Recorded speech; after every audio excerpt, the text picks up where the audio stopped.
And good evening, Sept mates. Welcome to the Sept of Shadows by Firelight. Tonight, I don't have a whole lot to say before we start, except for this very exciting bit of news that came out today, a couple of hours ago even. They've announced they're doing a Scion TV show. That pretty much blew my mind earlier today when I read about that.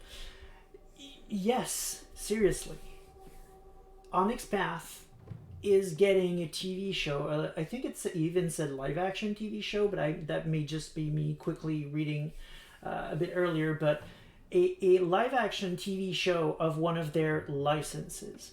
If you're a bit confused as to why I'm saying Onyx Path instead of White Wolf, they bought it. So Scion is wholesale the property of Onyx Path now. So who knows what happens down the road from there. They have all kinds of other very cool licenses that could be adapted to live TV shows. Obviously, yes, Anima is the one I'm just like, oh my god, dreaming about, because that's the game line that I pitched.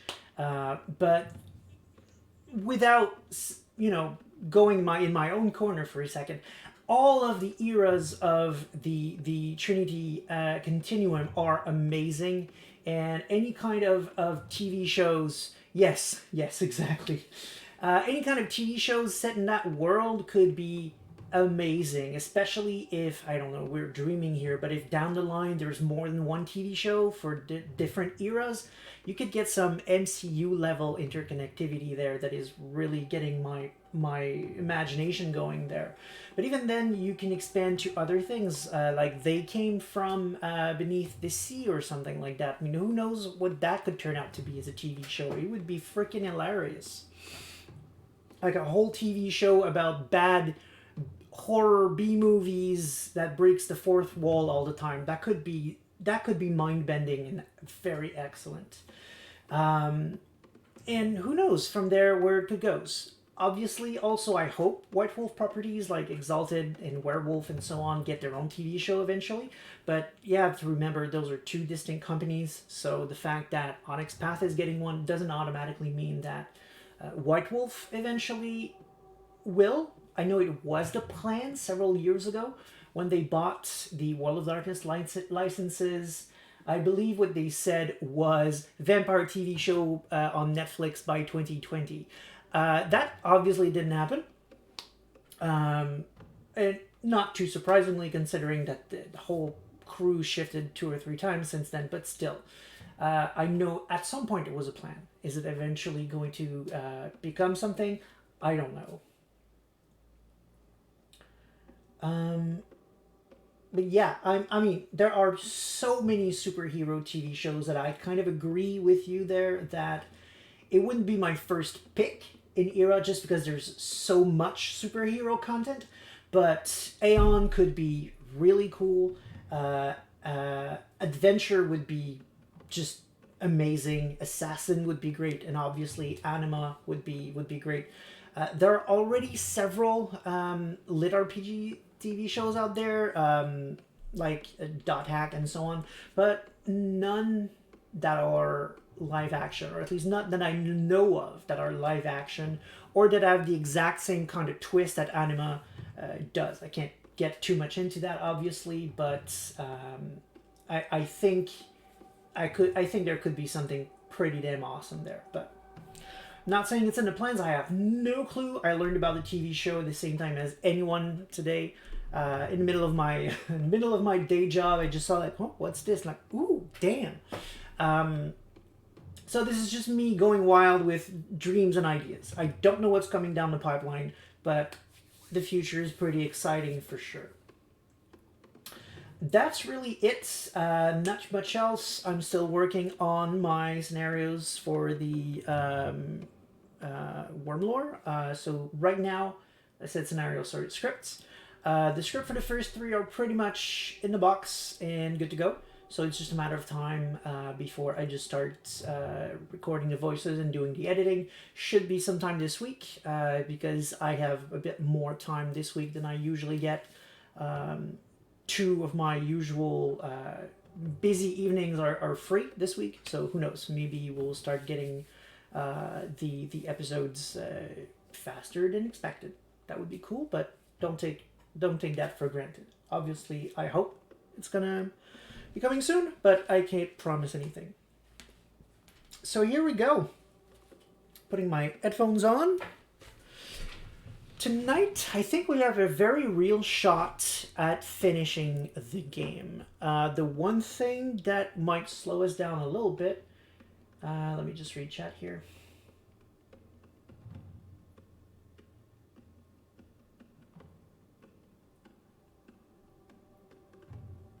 Oh. Really? Who do they name?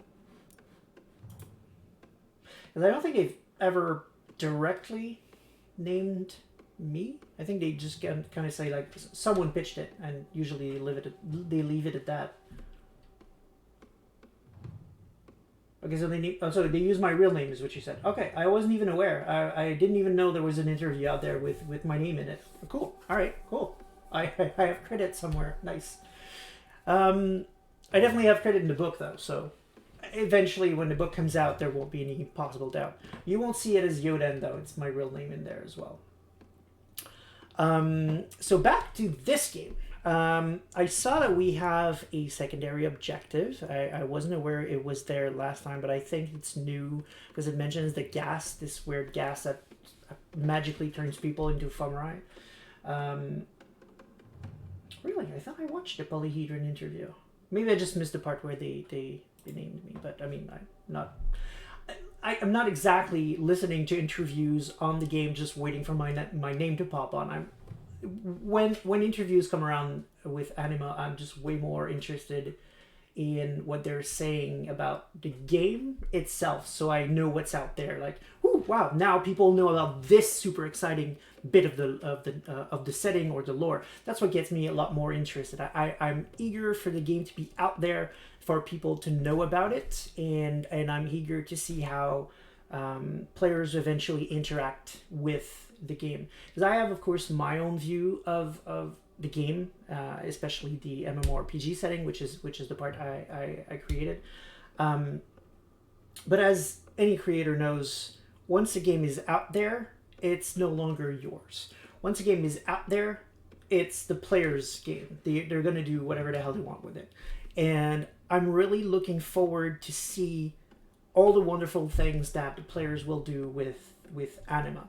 So I think that's why when I'm listening to any kind of interviews or reading through interviews of Anima, what interests me the most is whenever some new little bit of lore comes out, and just to see how people react to it, like how they interpret it and how much they're looking forward to doing stuff with it.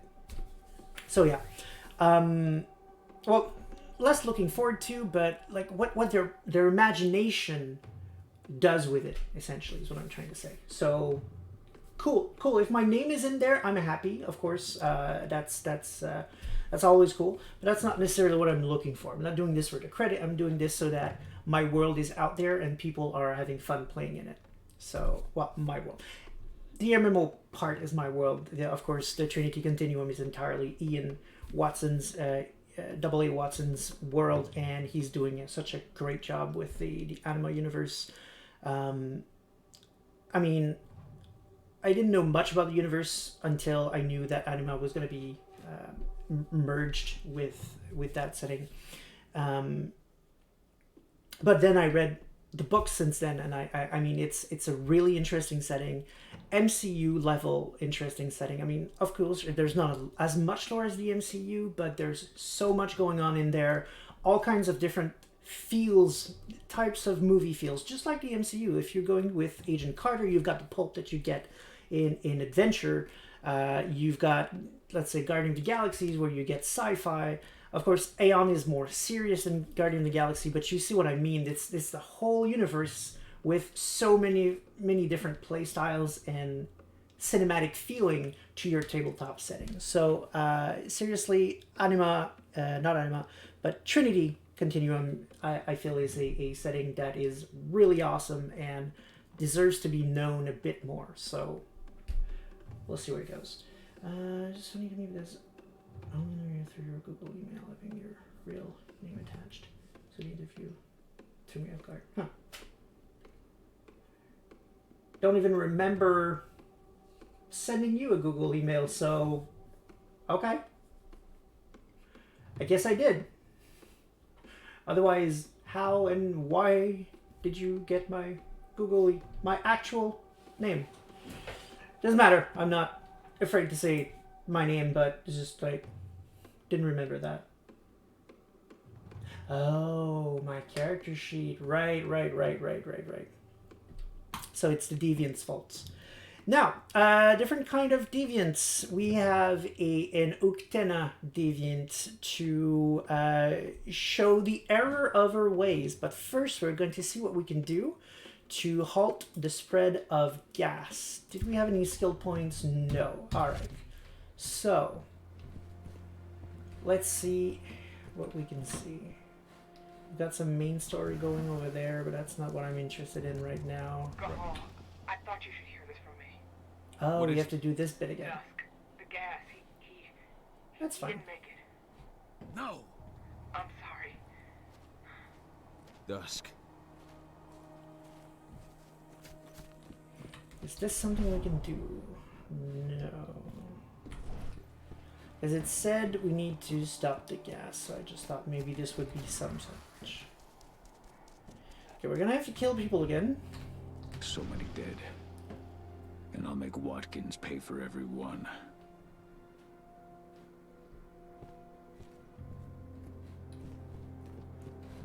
I thought those guys... Did they get up and attack us? Not anymore, I suppose.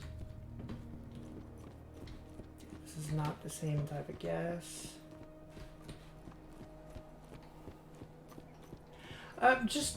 I might not do all of it, but I'm just a bit curious as to how it plays out. And I'm also completionist, so it's kind of literally wired in my DNA to at least check out what it looks like, feels like, that kind of thing. I'm not seeing any obvious ones. I mean, those are fired, so that's not what we're looking for.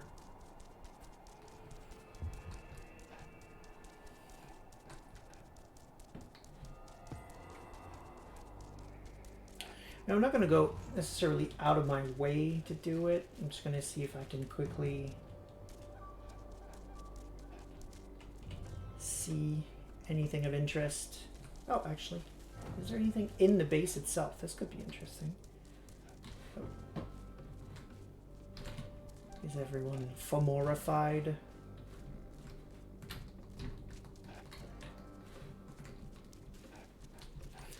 And by the way, speaking of fomorified, I keep making a mistake when I say the word, and I thought it'd be high time. I'm going to keep saying fomori, by the way, but it's not the correct word. Fomori is the plural version of the word. If you're talking singular, it's actually just fomor, F-O-M-O-R-E. It's Latin inflection, I think. Okay, so no one here. Oh, wait, was there something I could read? Doesn't look like that. That was already there. There's nothing there. Nope. Alright. Feels like another missed opportunity to develop some of the characters, but...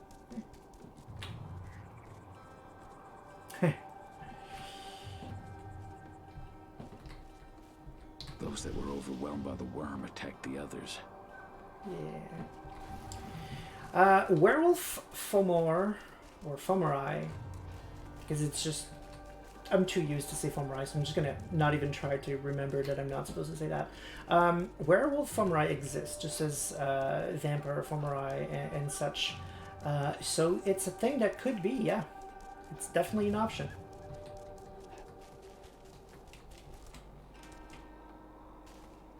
But she was talking to me just a few seconds ago, and this version of the Fomori seemed to be a bit just frenzied, just kill everything in sight, so I doubt it.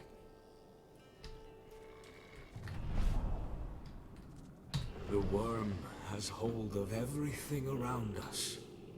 The fight must continue. Hey you. You seem happy to see me.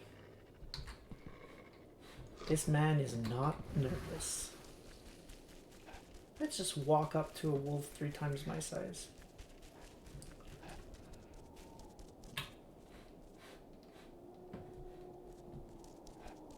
Yeah. Okay. So here we go. I'm pretty sure this is the fight that has been spoiled. Yeah, no, you don't. Pretty sure we're gonna have to, though.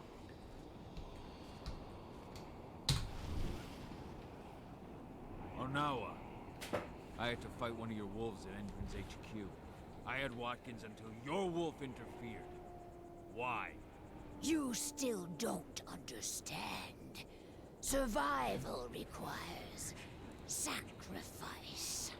Endron is too powerful. The worm is too powerful. Fighting against them only leads to unnecessary death. Okay. I mean, have you ever heard of the litany, my dear? Not even sure how to respond to that. I'm just, wow. Okay.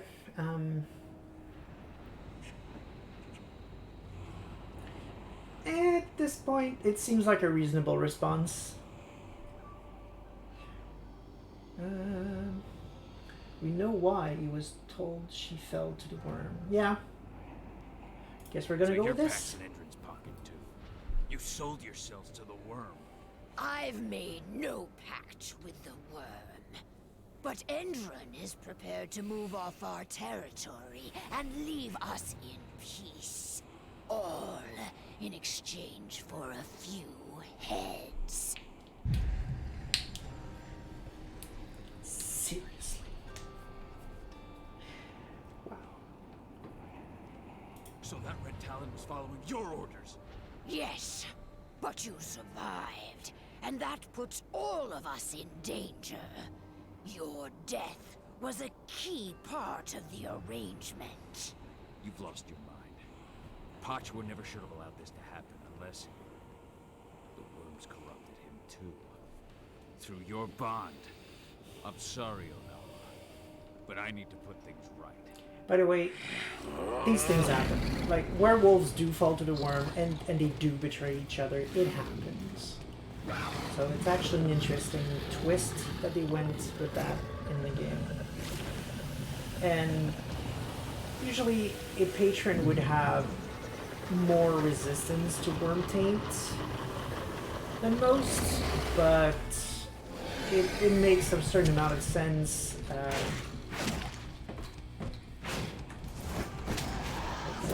Good.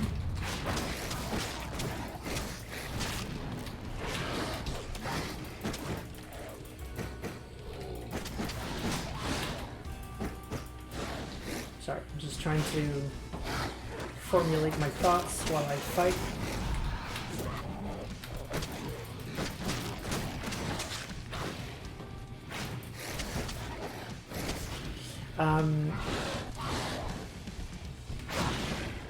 So, it makes a certain amount of sense that a spiritual bomb can spread corruption in both directions.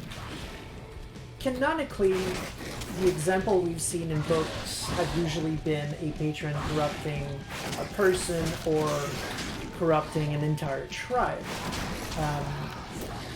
It's literally one of the end-of-the-world scenarios in the books. A bit.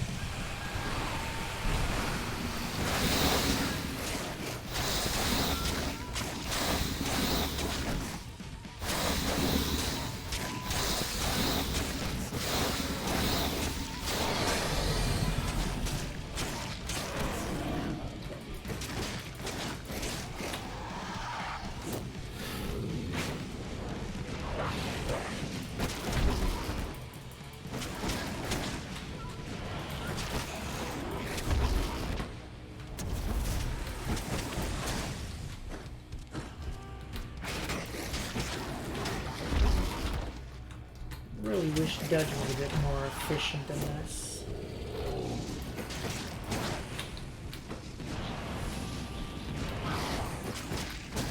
Most of the time when I try to dodge, I just end up dodging in the direction of my foe. So it ends up not doing anything. And right now, instead of just fighting with the camera as per usual, I'm fighting with the camera through Pachula's feathers.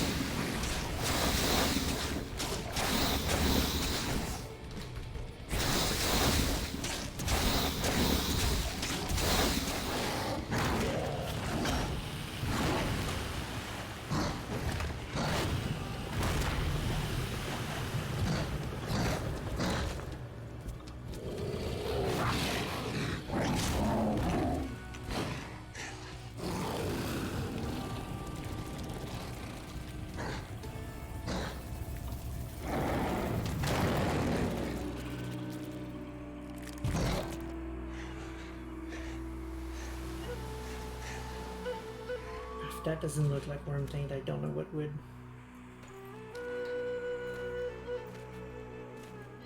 Yeah. Am I still your enemy, leader of the Red Talons?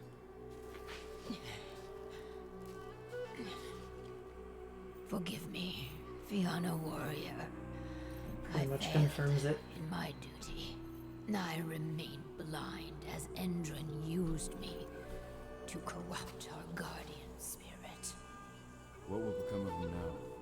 He was gravely tainted by the worm, but will regain his strength in time and be reborn from his ashes. You will forever have the Red Talon's gratitude. Nah, it's not their fault. If it was the other way around, it's not their fault. Their totem fell first, which makes sense. They had a frickin' Endron facility literally in the bond, so that's the kind of thing that can corrupt the spirit. The only reason why I thought it was the other way around is because of what he said. He thought that it started by her going towards the patron. So it's kind of weird that they're now going with the other way, but I mean, it's fine as long as they clarify which one corrupted which. And it makes more sense this way. I mean, yeah, I can't blame her for falling towards. I mean, it happens. Seriously, if your patron gets corrupted, you're going to be corrupted as well, just through your spiritual link. I cannot blame her for this or her pack. The blame I could give her, which could be enough depending on the Philodox to kill them, is if you want to say, for example, that they failed protecting their Cairn in general, because we have to assume the totem got corrupted because Endron managed to get a foothold inside their bond, right? Which is a breach of the litany itself. Thou shalt take no action that causes a Cairn to be violated.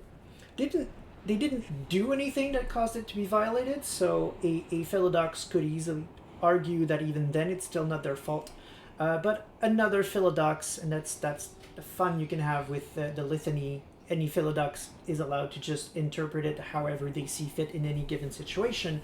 But another Philodox might just say that they still failed to uphold this tenet of the litany because their Cairn got violated, and even though it was through no fault of their own. So it really depends on who the local Philodox is. But yeah, I'm thinking that a bunch of Red Talons were most likely, hopefully, under-equipped to prevent an Endron facility from being built near their cairn. So I'm tempted to be a bit more lenient over here. And actually, let's just say what happened, because we're going to have a bit more background that might help us.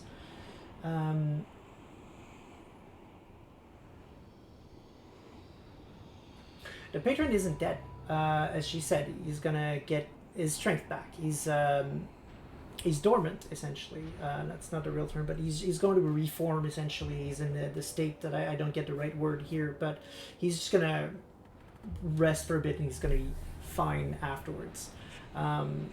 I assume he's even going to be cleansed because it looks like we ripped the worm taint out of it, which is a bit weird because that's what the rite of cleansing is for, so meh.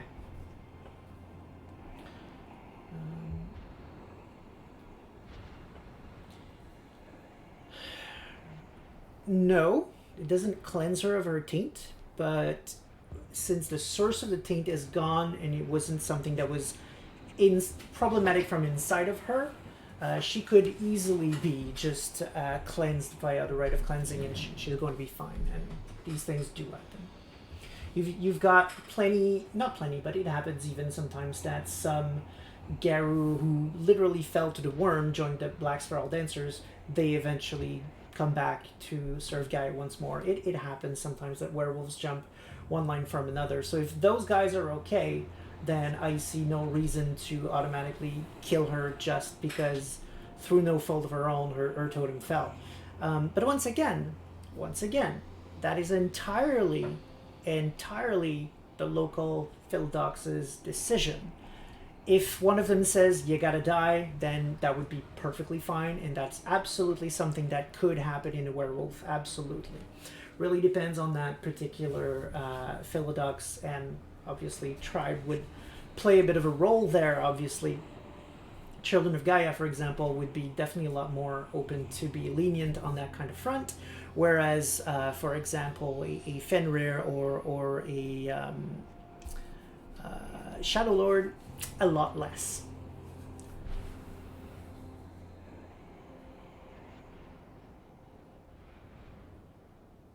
I'm not ignoring it. It happens. So I don't see why you're assuming I'm ignoring it. I just don't make it as much of a big deal as you. Besides, it failed.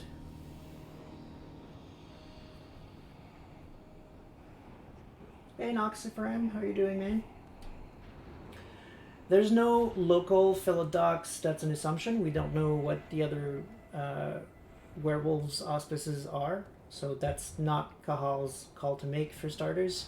And second, personally, as the person playing Kahal, I'm fine with the situation. It's definitely not the first time someone tried to kill me, probably not the first time a werewolf tried to kill me either, so I can easily see how Kahal might be perfectly fine right now. How was the worm able to reach Pachua? My blind pride. I thought I was strong enough to withstand the worm on my own. But, as always, it was Pachua protecting me through our bond. He suffered the full extent of the worm's corruption. And through this same bond, I allowed the corruption that infected Pachua to cloud my mind. His rage became my own. Okay.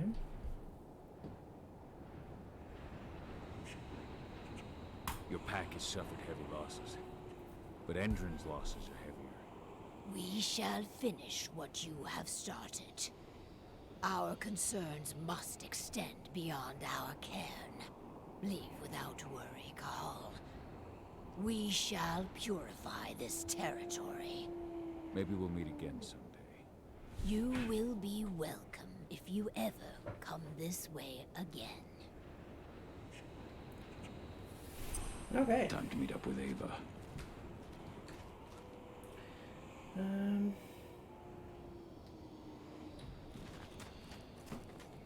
Agree to disagree, my friends. There are precedents and there are rights for these kinds of situations. Gahal, we've got the survivors to a safe place. As soon as you're ready, return to the base and contact Declan. He'll come and get you. Understood. With the source gone, they're going to be fine. They're going to cleanse themselves and they're going to be able to protect the place. What you have to understand is if I just kill them, I'm also breaking the laws of Lithany, because that means there's going to be an entire cairn here that is not protected. So I'm breaking the Lithany by taking an action that causes the cairn to be violated. Endron is still there, so if I'm gone because I have my own sept to protect, and all of these people are killed, Endron's just going to step in next week and no one's going to stop it. Oh yeah, no, I'm fine, Noxie. Doing good, actually. Just a rough week and a half at work, just training for this new system, but mostly the rough part is getting up way earlier than I'm used to.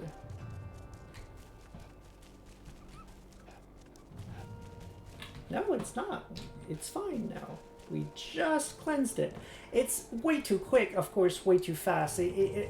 By the book, it would have been a lot more complicated to cleanse the Cairn, but they're going with the Cairn is cleansed now, and they're going to finish the job with several rites of cleansing, and they're going to be fine.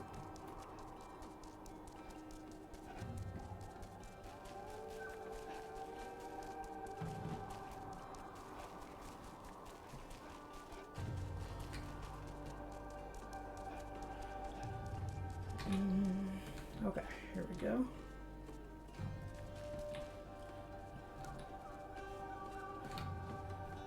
Oh, wait, what? Okay, they're too late. Contact Declan. I don't even remember who Declan is.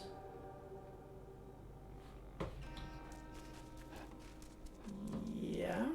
Okay, fair. That's definitely a problem and definitely desecrated for sure. We agree on that part. But, I mean, how does killing the Red Talon solve the fact that this facility is there? That's going to take a long-ass job to get it removed and out of there, and that's definitely not going to be Cahal's job. It's going to have to be the Red Talons. You have to also remember that werewolves in general are understaffed, so no Cairn nearby will come to do this job. If I kill them, this Cairn is going to completely fall, and that's worse.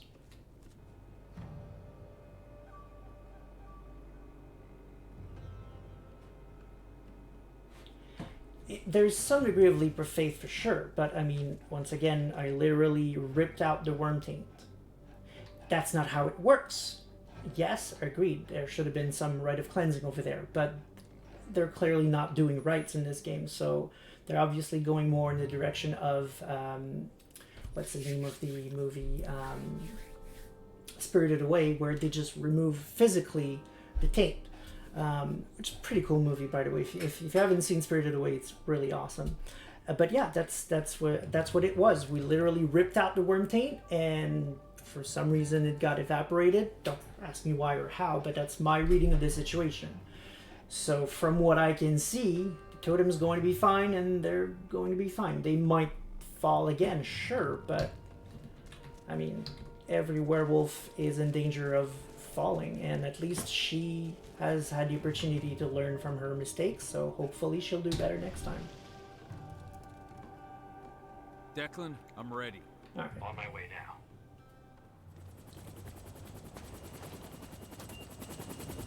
Is that the guy? Andron's black site is based offshore. Ava and the others are already on their way to launch the attack. I think that's the guy. There were two guys. Dusk was my friend, and Declan, I think, was the other one. That's the problem with playing once a week. Yeah. Very much agree with you there, Sanel.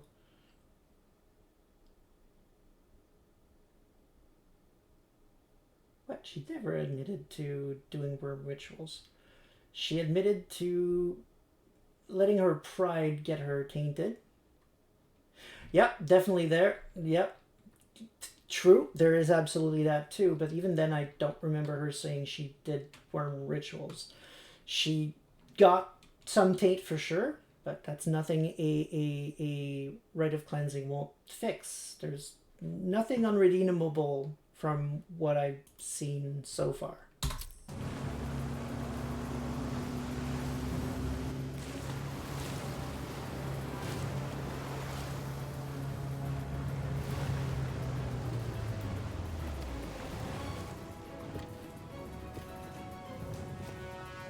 Over here. My men have already secured this sector. Watkins and his troops know we're here. Doesn't You don't matter. say. They won't stop me from finding my daughter. I know, but there's something more at stake here, Cahal. I've had time to analyze the data we got from Endron's HQ in Nevada.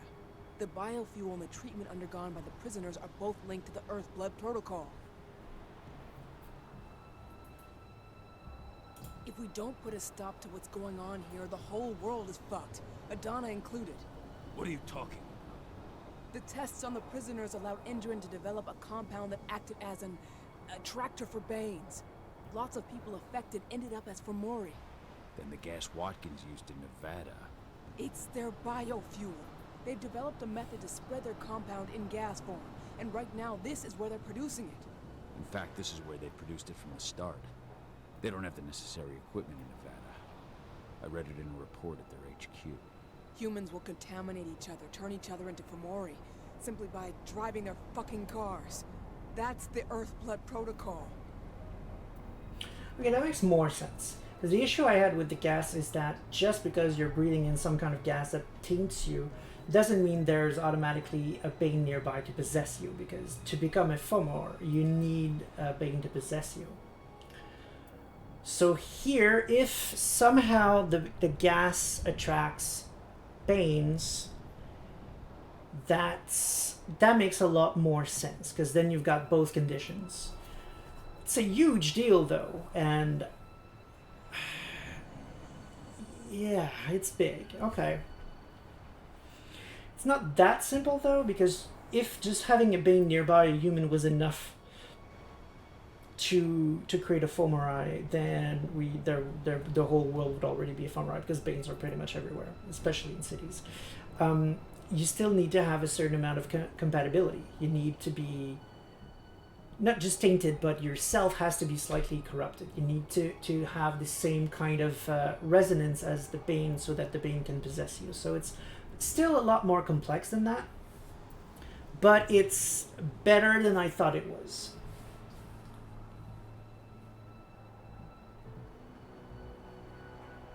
Yeah. I mean, clearly, just the driving car part right now, by spreading corruption, for sure already is going to attract Ruglins, I think the name is called. Apostrophe Rujjlin, or Ruffins, I'm not sure. Some kind of Bane that's essentially Banes of Smog, or anything you shouldn't be breathing. So that's a type of Bane that would be attracted. They don't tend to possess people, though. But once they're settling in, they're making the area a little bit worse, and one things lead to another. Eventually you get different kind of taints and different kind of Banes who are interested. And that's one of the main reasons why cities tend to have all kinds of Banes. But even then, cities are not crawling with Fomori, because you still need someone who is predisposed for possession, because he or she is in the right mind to be compatible with a particular Bane. So yeah, it's not quite there yet, but it makes a lot more sense than I thought it did originally.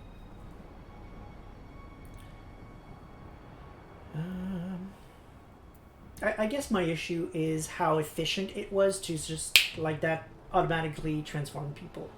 If you remove that aspect, the fact that Endron is creating a type of fuel that would, even if it's just 2 or 3% more likely to create the conditions where a Bane would be compatible with a host or something like that, that would be fine, because that's exactly what actually Pintex does. I think I've explained it before, but I'm just going to explain it again because it's the easiest example. But you have some I don't remember the name of the subsidiary, but there's a subsidiary that likes to bind Banes to tape cassettes. That's how they used to do it back then. I suppose now they're using DVDs, I guess, with horror movies on it, with slasher movies on it. And the people that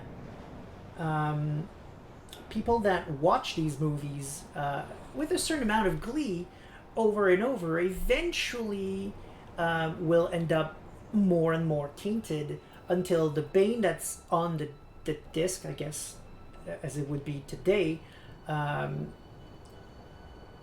until they are ready to be possessed by the Bane that's on the disc.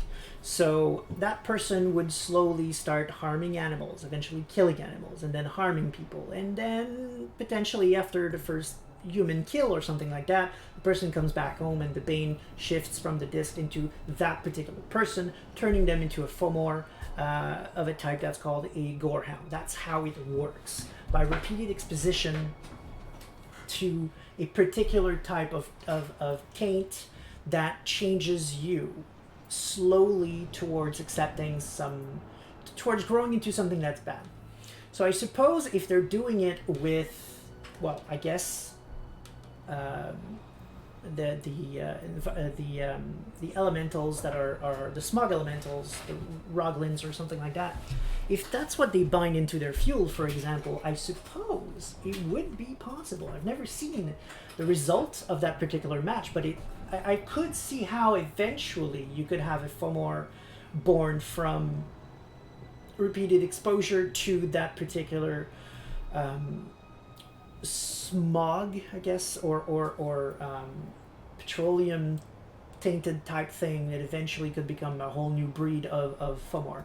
That's something that is literally on the agenda of what Pentex does every day. They do the same thing with cosmetics that eventually creates enticers.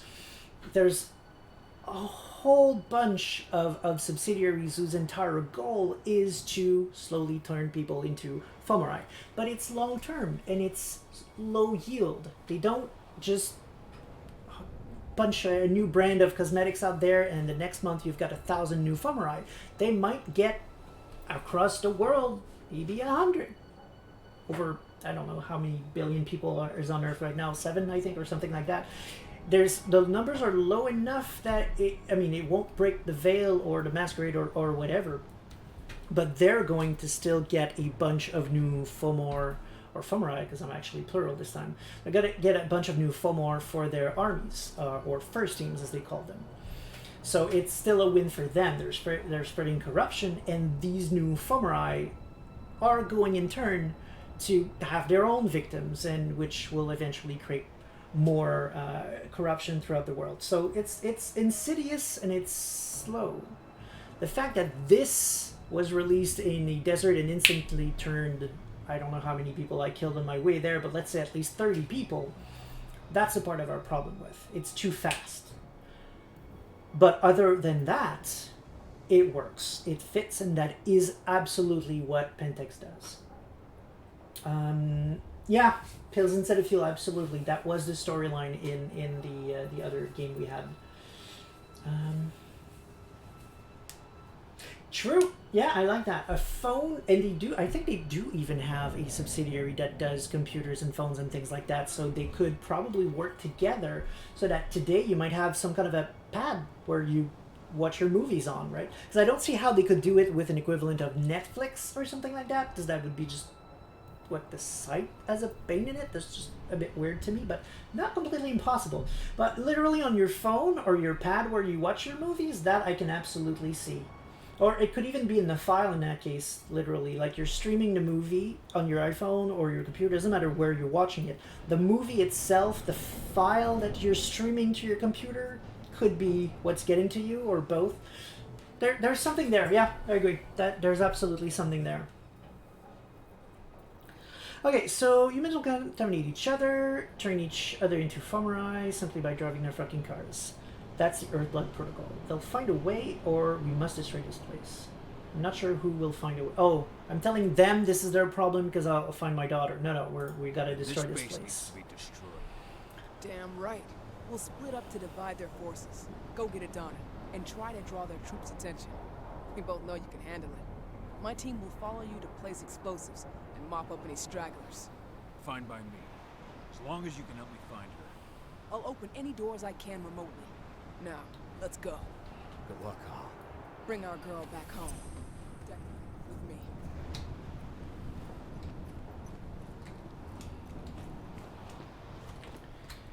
I was reading about the Veil earlier this week. I was actually searching for rules on the curse because, believe it or not, I checked through the 2nd edition book and the W20 book, we looked because I actually don't have Revised at home right now for some dang weird reason. I'm gonna have to order this book because I should have it.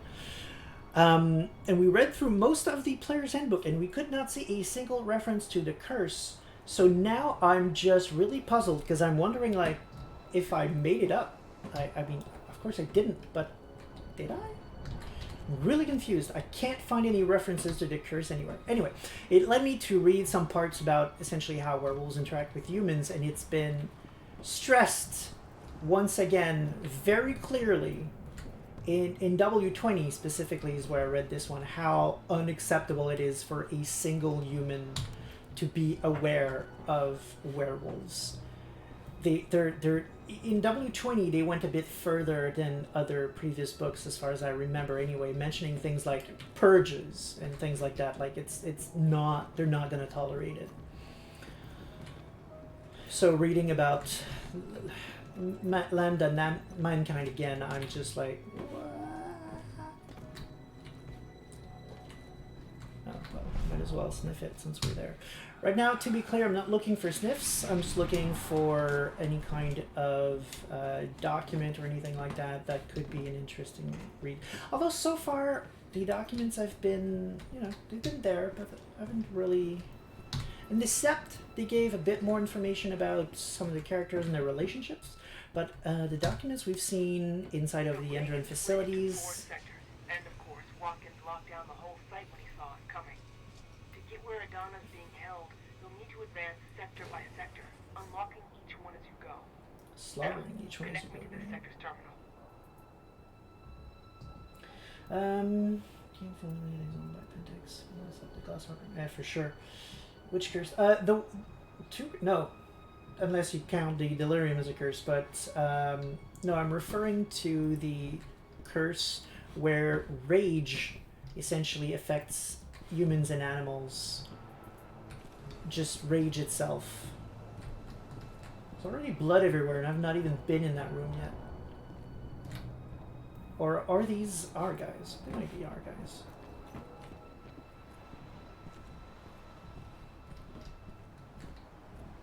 They higher rage than person's willpower, or they higher rage than...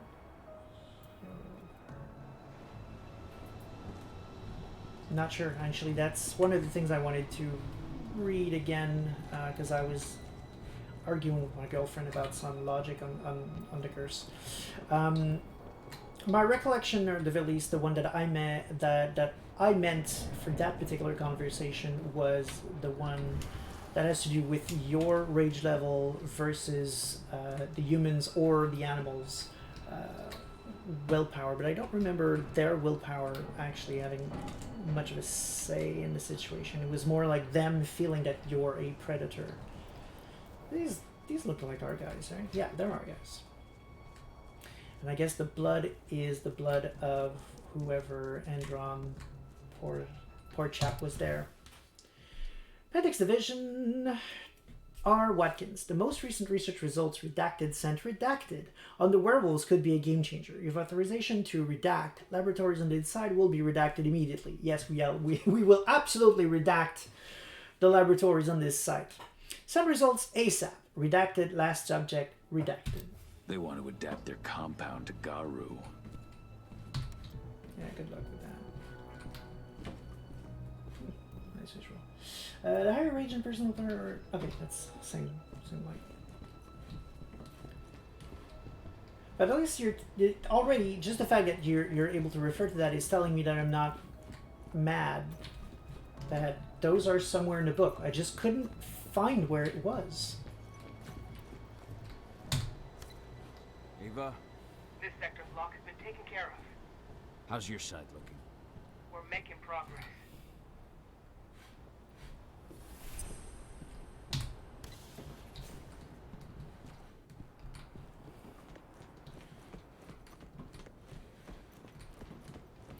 Do we have any kind of... No. Okay. No extra...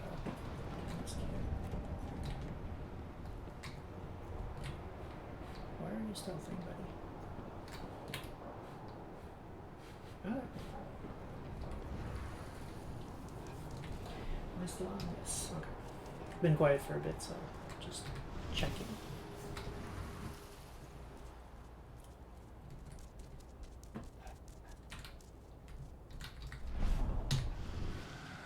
looking for them, as I said, just looking for documents, but if I do end up near them...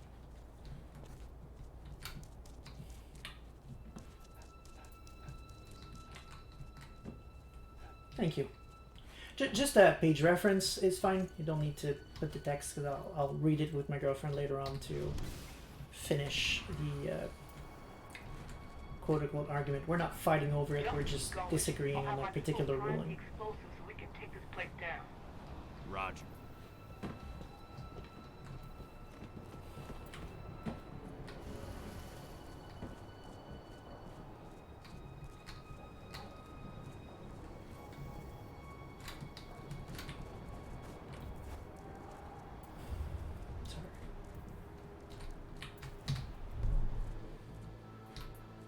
Because you'd think it would be under curse, you know? And it wasn't. Those are the ones. Sunburst. They're literally on the screen right there. Sunburst are the ones making computers. Well, they're making OSs, so maybe not specifically computers. I haven't read them in a while. I'll have to do it.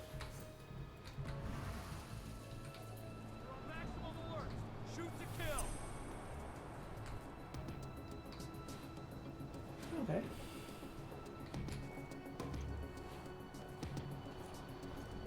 What was that sound? Let's make a run. Don't know what sound you heard, buddy.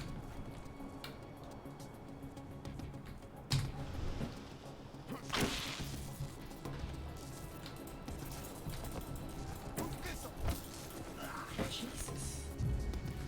I had to press like 7 times or something.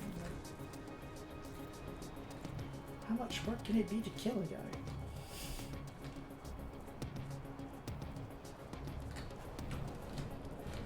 Right, let's be a bit more clever about this. No, stay in this vision, stay in this vision.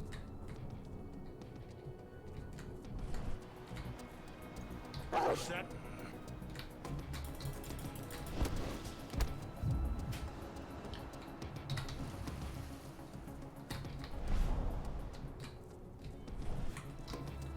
Lot of people.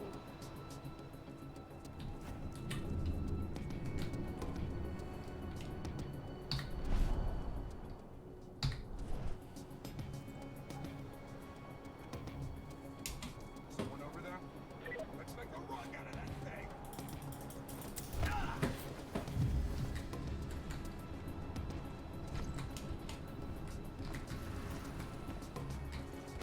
Stay on your guard.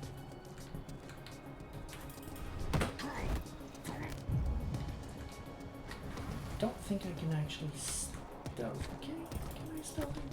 Those are big ones. Because we know we can stealth the shield people, but I think this one is not very powerful. Because he's more than a shield, he's an elite or something.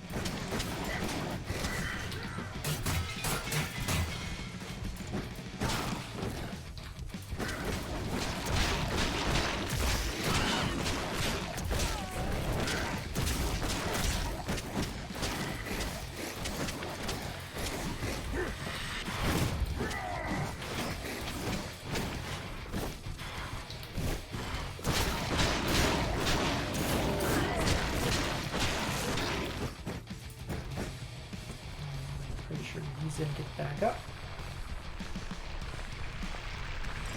Let's just frenzy because there might not be another way.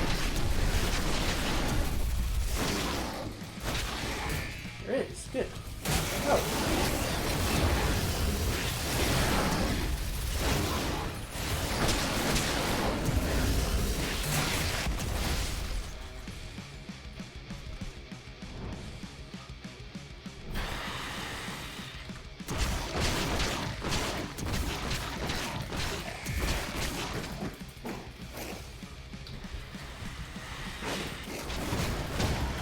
Under rage? Huh. Alright, cool. Thank you very much. I'll, somehow didn't think about looking there. I'm on my way to the next sector. There's a helipad not too far from you. That should have access to this sector's terminal. did I come in? Yeah, I came in from there. Yeah. Yeah, so this is the way. Perfect.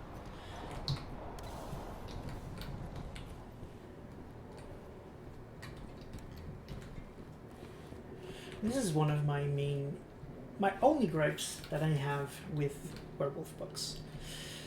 A lot of times, what you're looking for isn't where you think it's going to be. Because the curse is its own thing. It's its own subject. You'd expect it to be under its own header, or at the very least have a reference in the index at the end. Even if it's under rage, at least put it in the index. They're calling it the curse, or at least they used to.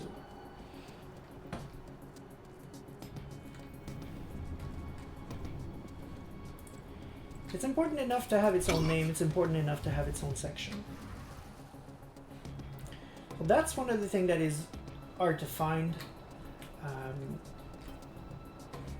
This is not going to end well, is it? The right to... I'm trying to see how I can stealth people here. The right that allows you to hunt a spirit in the Umbra to get rage back.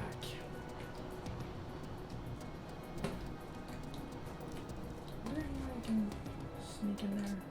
Just to hack a machine, maybe. Because there's gotta be some kind of way. No, that's the door I was in. Okay, never mind. Yeah. I mean, I understand the logic of it is that you're getting noses back, so they filed it under regaining noses. But at the end of the day, it is an actual right.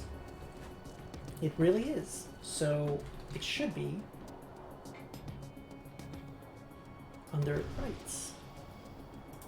But it's not. And I never understood why. Oh, you can take down there.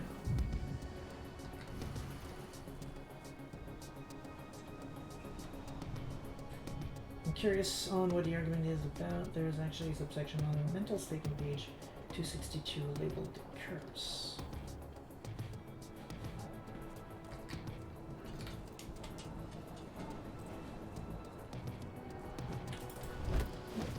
Gonna get a couple down first. Might as well. I'm satisfied with this. I need more men. Seriously? This worked? I've had so many better stealth plans in this game that have not worked, and this one's the one that works? What? What are you doing there? Okay, so there's a section on mental states, and I have to look that up.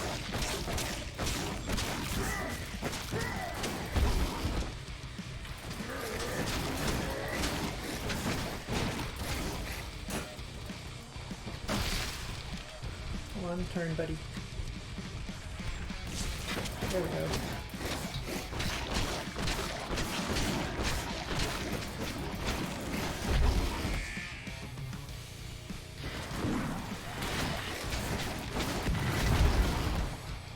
It's just anti-frenzy, because then we'll heal ourselves. Get everyone at the same time.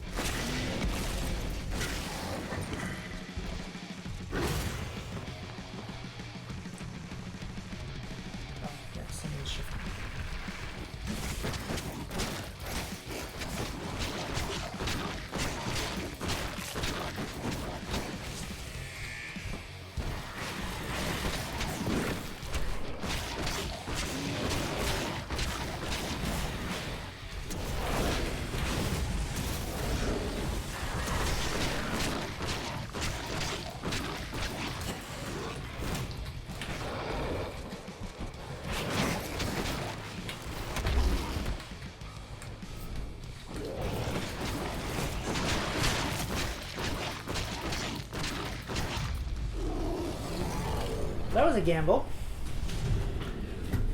It was a choice between doing my fourth tech that deals a lot of damage and hopefully kill everyone or heal.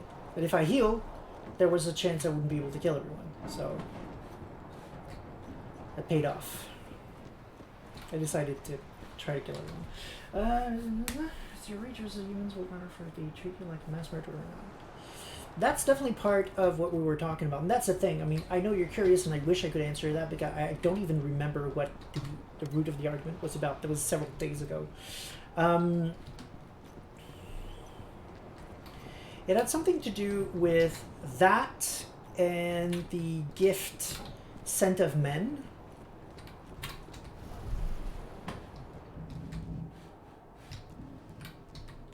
But beyond that, I don't recall. I'll have to check out the sections you pointed out with Jen later on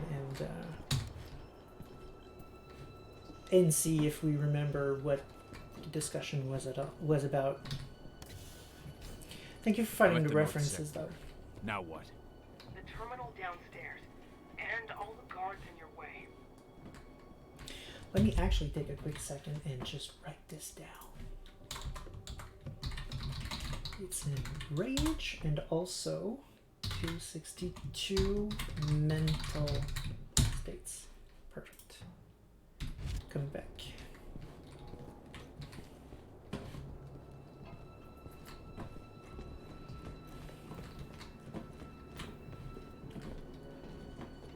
Still, it kind of goes back to my point. If you're saying there's literally a section called The Curse under mental states, why is it not in the index?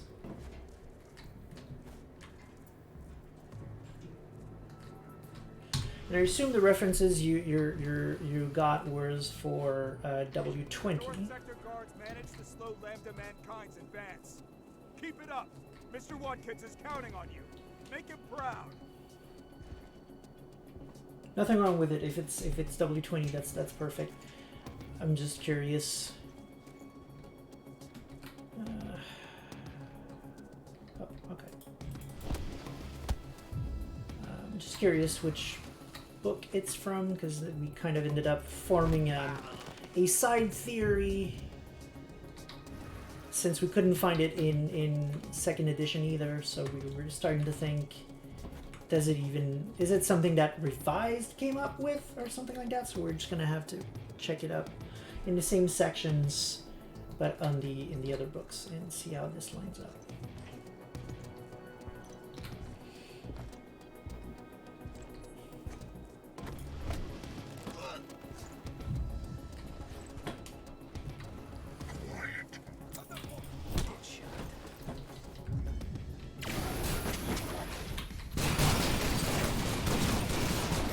Nope.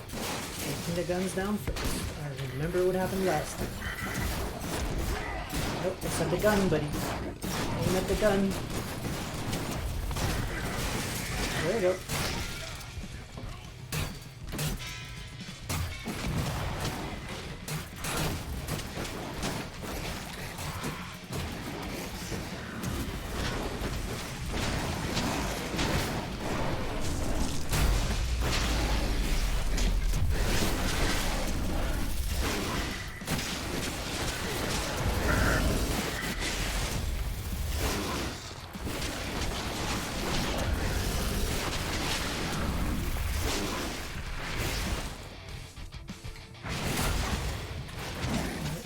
Gotta go down.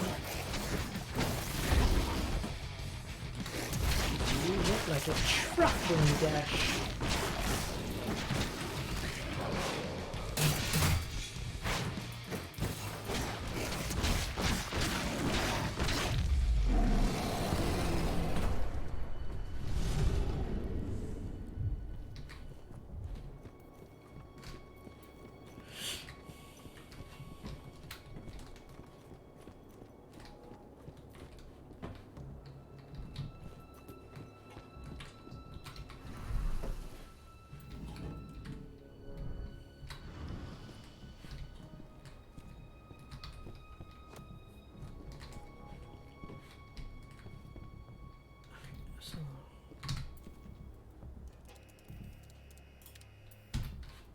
Good thing I turned off the camera. Your turn, Ava. On it. How are you managing? Lost some men in a counterattack, but we've managed to push them back.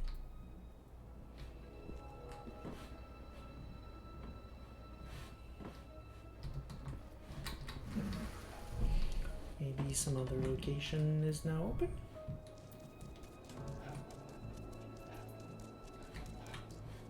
Okay, guess so.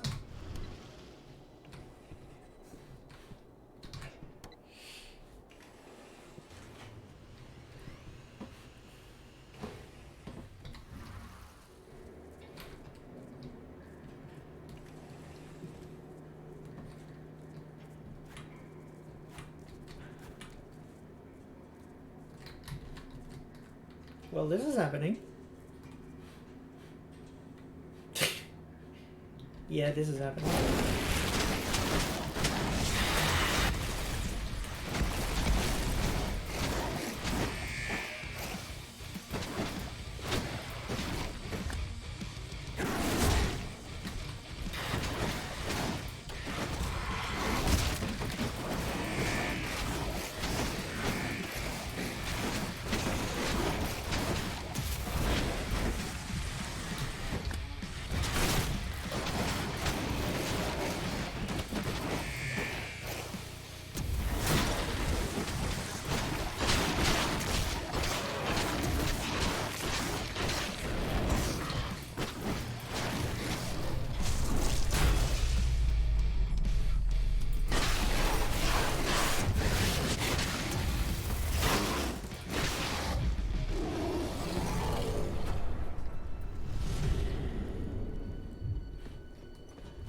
Okay. I came from this one.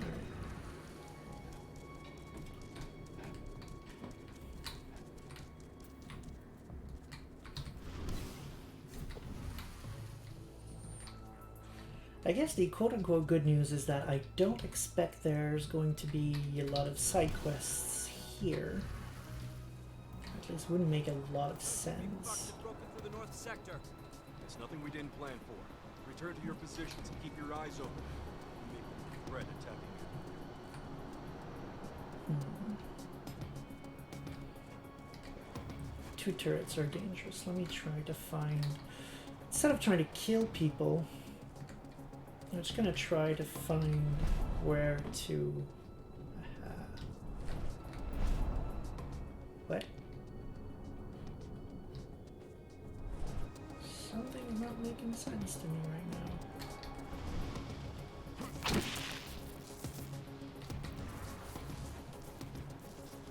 I'm gonna try to find a vent or some such so I can turn it off.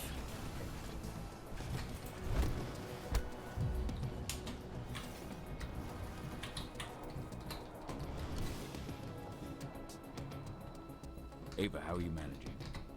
We placed C4 on key support structures in 2 sectors. Took some heavy losses in the process, but we're holding strong. Give me a computer.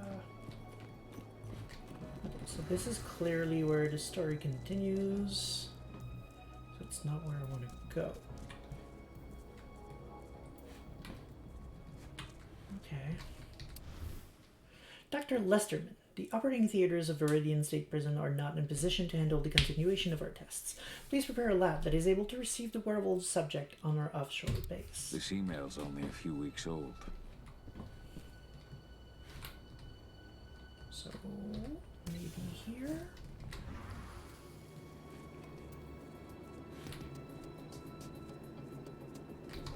Oh.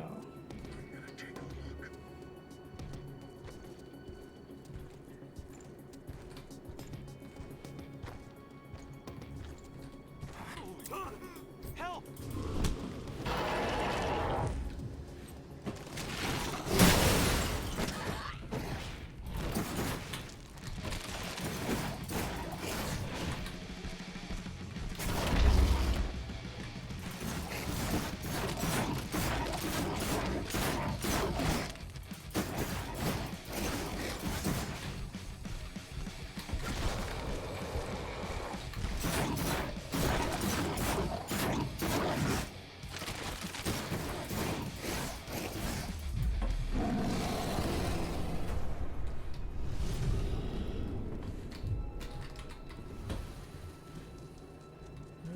That's just gonna be a sniff sniff, isn't it? Yep.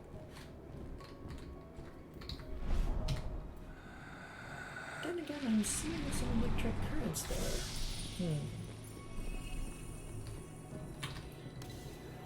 Alright. Gonna have to fight.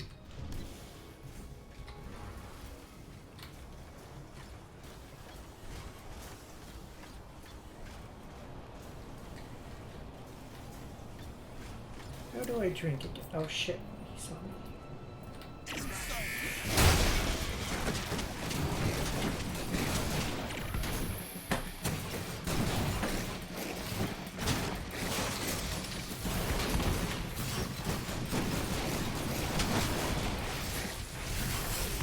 Please attack the turret.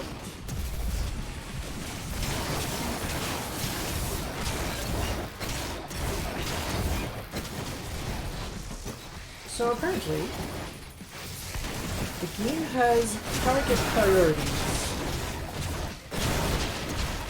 and turrets are not one of them. They should be, but they're not.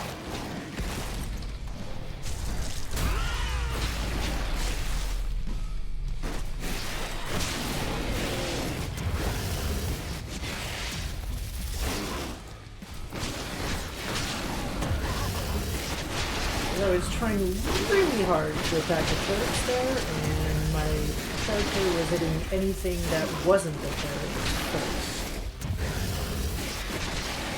I only managed to attack turrets mostly because of area of effect.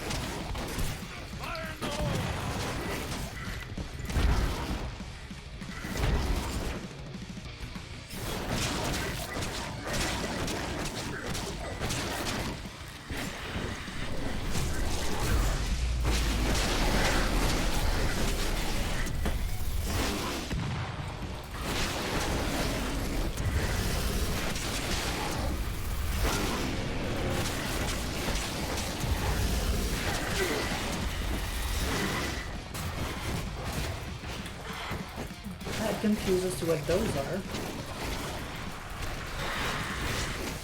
I'm no longer in rage. Not realize that.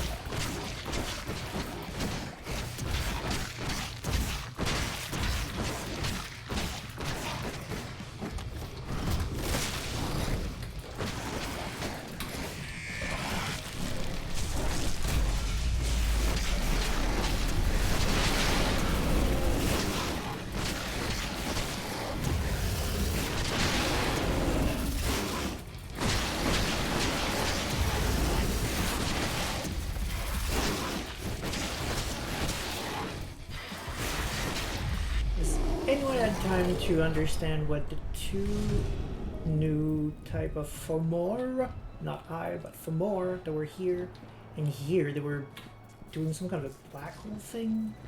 I'm assuming they were sucking my rage or something like that.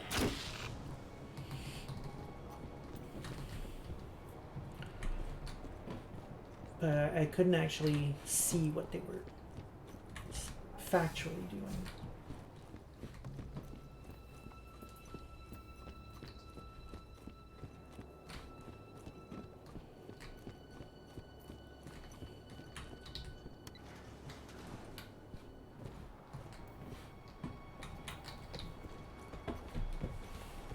I'm entering the North Sector. The server you're looking for is downstairs. Oh, fuck. What is it? I've got 2 black spiral dancers on my screen. They're waiting for you. Black spirals. Good. I've got an old score to settle. You settled it. You killed the black spiral that killed your wife.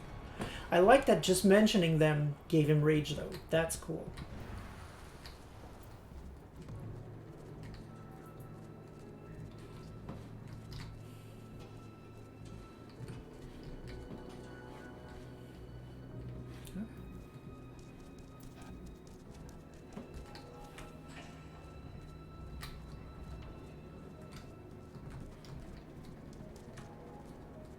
Okay, so is it F? There we go. It's gonna take at least one because I expect there to be a fight right here. I mean, pretty much literally just said BSD, so.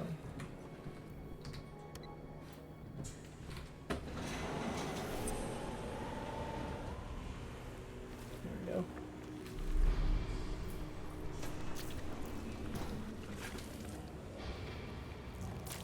So, Watkins has sent his dogs to do his dirty work.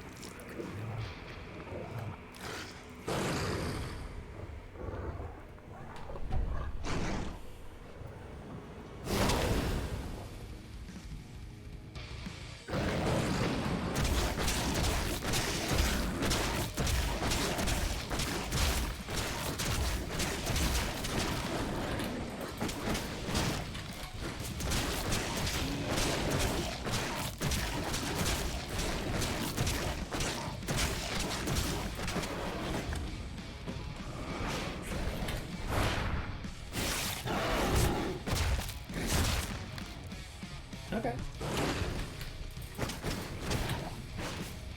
So I've enraged only one of them. Only that one deserves to be a boss fight. The other one is just, you know, was there to be cute.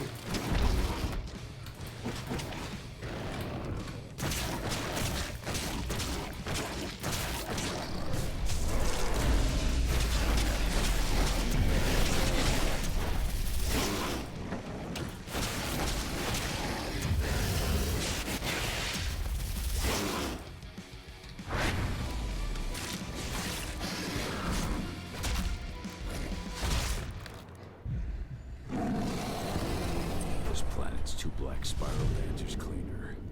You okay to keep going? Fair enough. I've got no choice. We're at the last step. That is You've a got lot to of spirit disconnect the points. server. It'll allow me to open your path to Adana. What is that even?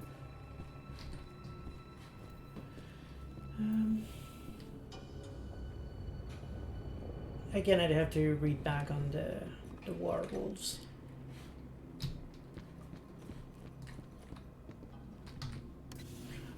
I don't have any issues with them being black spiral dancers per se, but I mean, it's a bit anticlimactic, I guess, if they're black spiral dancers. Oh. Especially two at the same time, and I just successfully killed them both without breaking a sweat.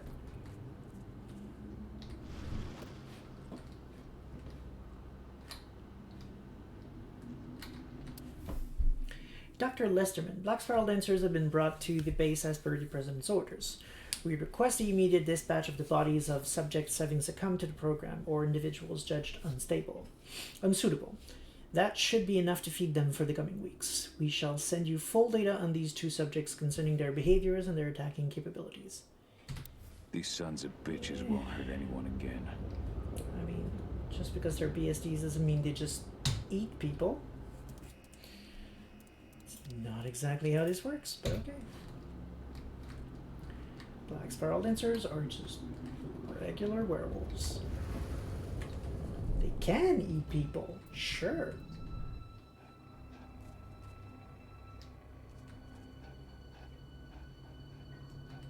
Yeah. To be fair though, many black spiral dancers are just mindless savages.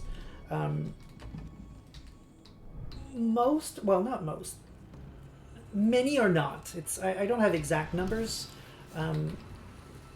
but completely mindless BSDs like we just saw that might behave this way are a thing. They're usually used as shock troops. Like, they're the ones that are sent up front, mostly because they're seen by the bulk of the BSD population as essentially useless. One less.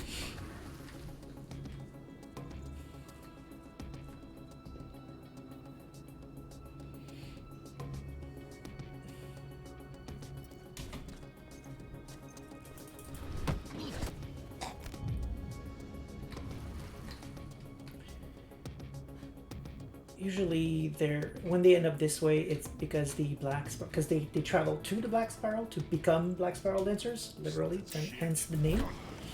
And sometimes the trip there just broke them physically and mentally too much, and they end up babbling fools. There would be more like babbling fools than just monsters eating people. So even then, I kind of have to agree. With a caveat that I have not read The Werewolves since the book came out years ago. So, a bit of caveat there, but tentatively I agree. The server's been neutralized. Nice. Now I can open the way to the west sector. That's where they're keeping Adana. Go get her back.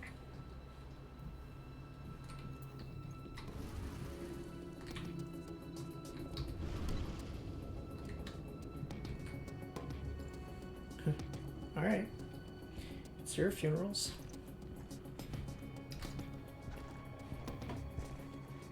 Raise the security level. Be on the lookout. Make him hurt.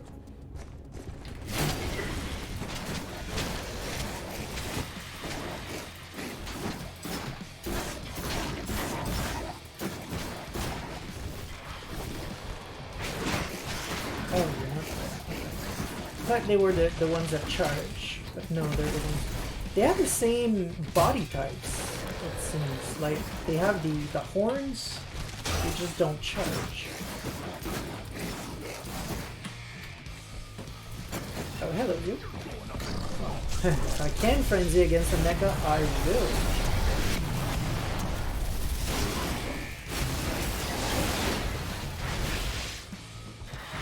Well, yes.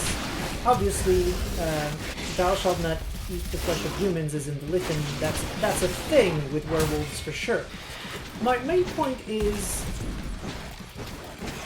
in terms of whether or not it's a good representation of Black Spiral Dancers, because they're essentially the main antagonists, so I feel like it's important that they be portrayed. And yeah, I was afraid I would do that.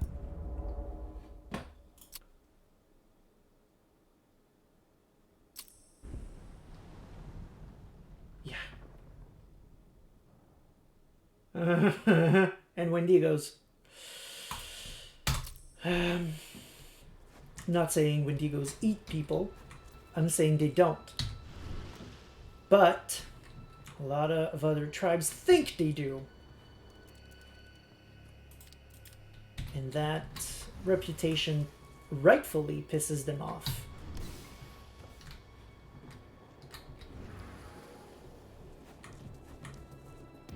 Okay, so apparently we need to be very, very careful about, you know, not falling in the holes. Not.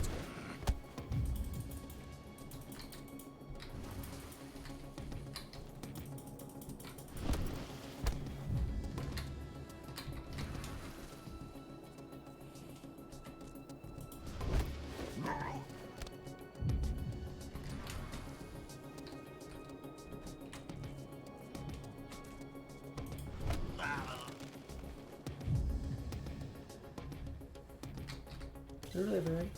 You mean the Wendigos? I think they have a special right to kill those who do, don't they? Nice. Now I can open the way to the west sector. That's where they're keeping Adana. Go get her back.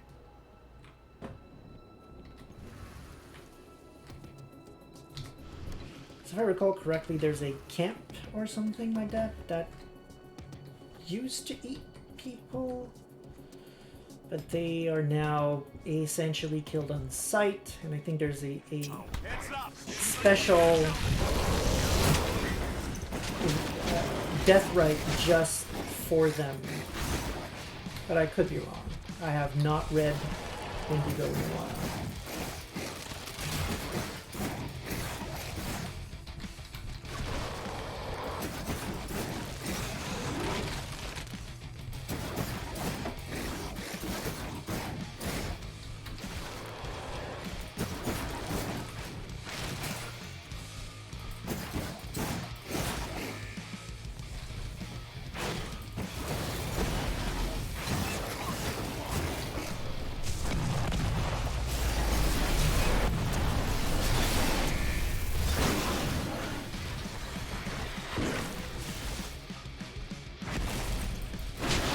my issues with the game is I wish I could experiment with... I don't want to be in frenzy near the holes because I don't control my movements near the gaps. I don't control my movements when I'm in frenzy all that well.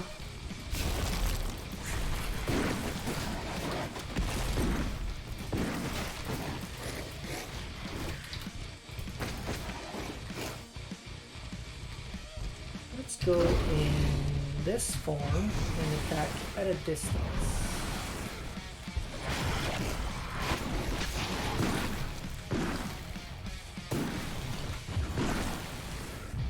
There we go. That one's a lot better. Just did.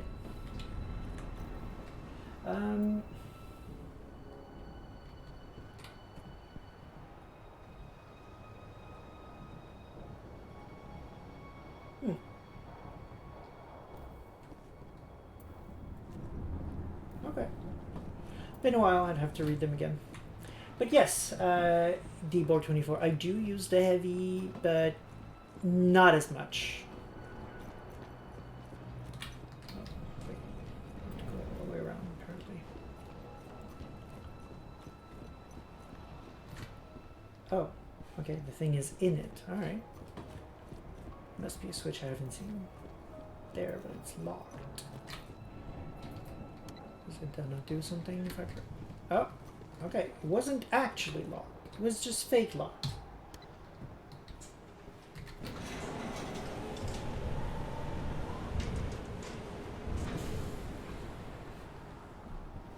I'd have to read that again because my recollection is that it was a huge no-no with the Wendigos. So if they have a right to get away with it, that's just... It goes tad against what I remember, but then again, as I said, I have not read the Wendigo book in years. So my memory may be faulty. But yes, to answer the question, Heavy Stance is not my favorite, in the least.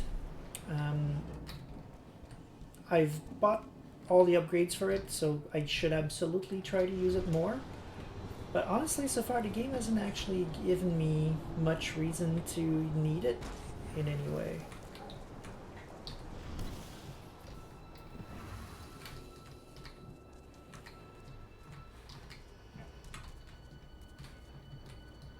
I expected I would need it for the Pachua fight. I've been told in the same conversation where it was spoiled to me that it was a very difficult fight and that I would probably need it, but I didn't, so... At least I don't remember switching. I think I did that entire fight in Agile form too. What did you hope to find? Didn't you understand that it was already too late for her? And now it's too late for you and your friends too. Oh no, Pentex has something up their sleeves. It resets you like the changing your... Okay. So the downside isn't that bad. Fair enough. But then again, even that right, the changing your auspice is you can do it, yes. And statistically speaking, there's not much of a downside, but culturally speaking, it's a huge deal. Like that right can be done, but it's rarely done, and those who request it are severely judged.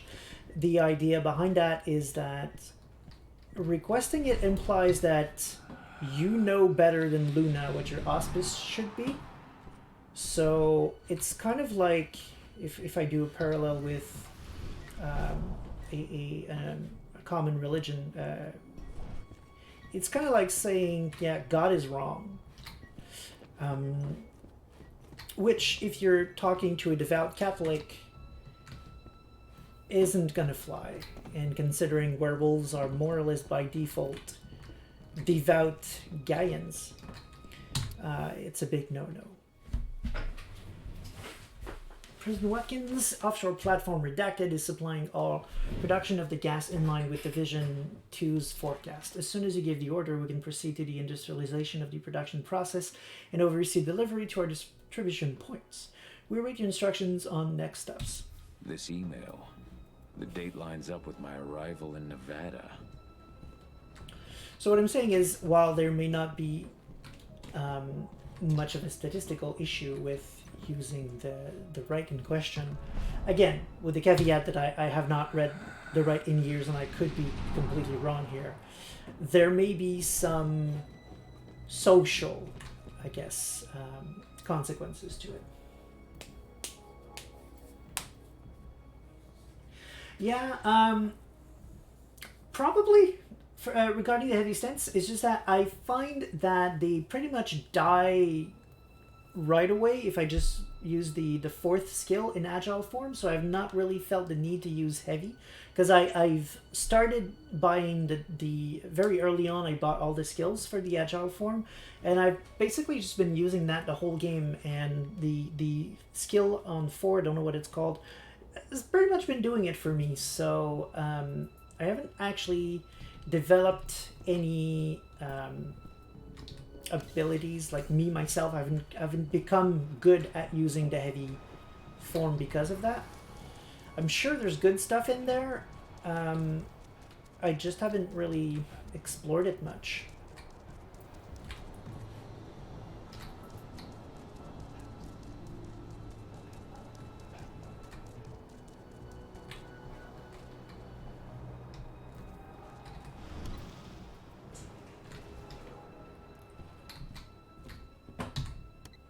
Saints of the Weaver. Well, your saints are gone, my friend.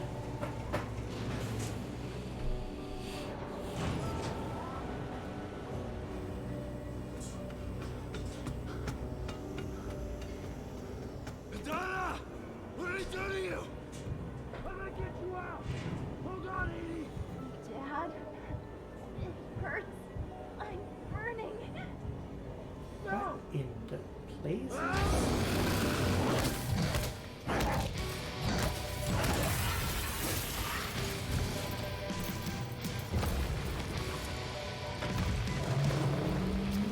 Okay. This is new.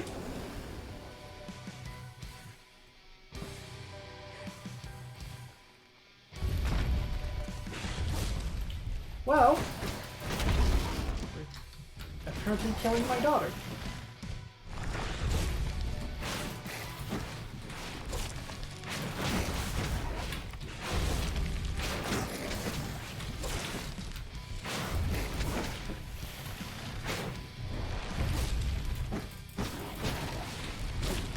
Notice I'm trying to hit anywhere that isn't specifically my daughter, because I'm treating this as some kind of a cocoon thing. Like, hopefully this isn't my actual daughter. Well, I mean, not the whole creature anyway.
Again.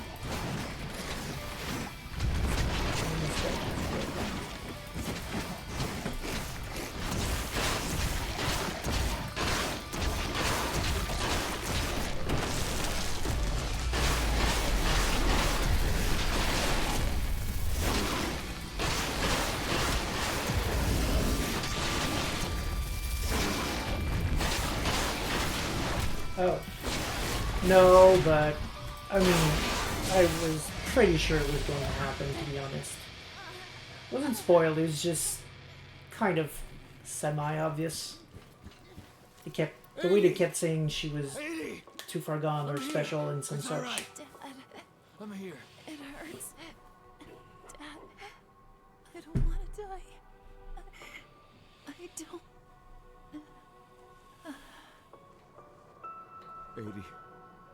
80.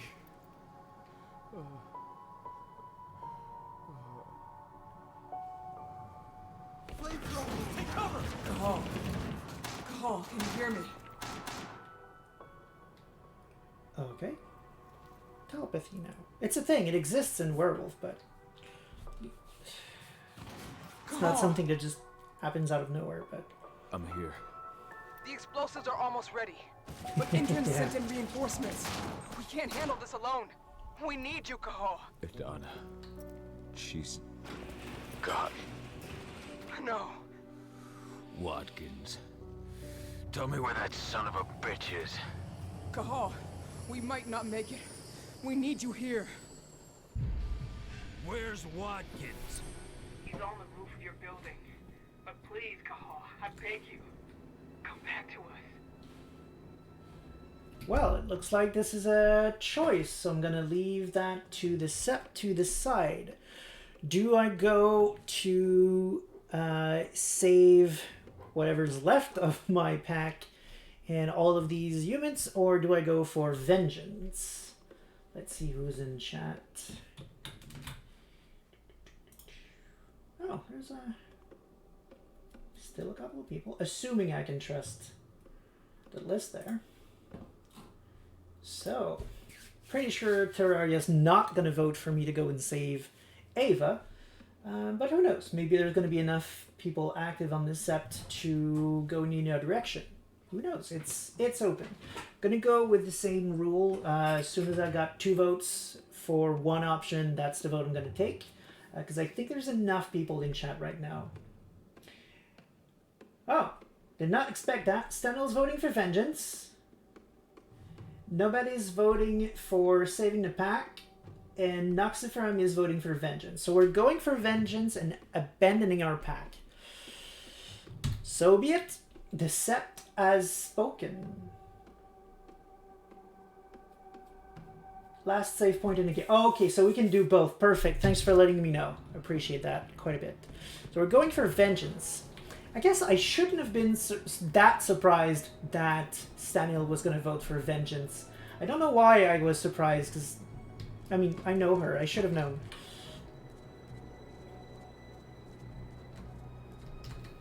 Yeah, Staniel, I can't, but Terraria is right. The game saves automatically, so you have 0 control over this. So when he says that this is the last save state in the game, then it means whenever I just load my game again, it'll lead me straight there, so I can do both. So let's start with Vengeance, which is appropriate for Werewolf anyway, so let's do that. I'm sorry, Ava. I can't let Watkins live. Oh, I understand. We'll manage. Get revenge for our 80. That's nice. It's nice that she actually does understand. Couldn't stop yourself from coming to see me. You're too late. It's already over.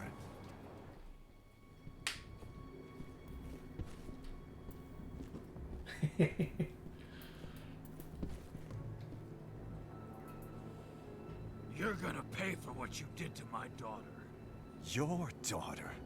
She's just as much mine as Hope this gives me rage. Come on. the cells There we you go. injected her with, perfected her with, are all mine. Though perhaps her weaknesses came from you. Her anger, her fear, everything that made it so easy for the worm to take hold of her. It's over. You're gonna die here, and your base and your fucking protocol will go down I with love you. that they're clearly You think that building will to a change full anything? rage. I don't think You we're and gonna your have a kind. choice. You're just I'm just gonna pieces in rage. Indran's grand game. I hope The so. pawns, waiting to be sacrificed. You talk too much, you piece of shit. There we go.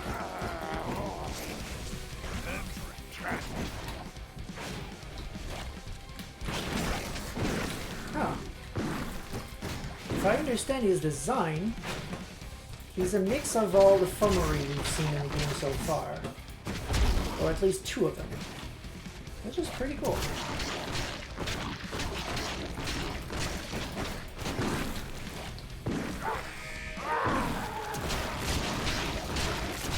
I didn't need to attack those guys. I wanted to continue dishing on him, but...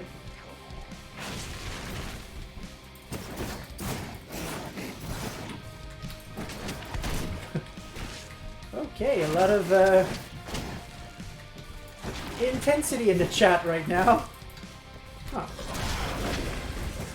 You know what? No, let's just rage.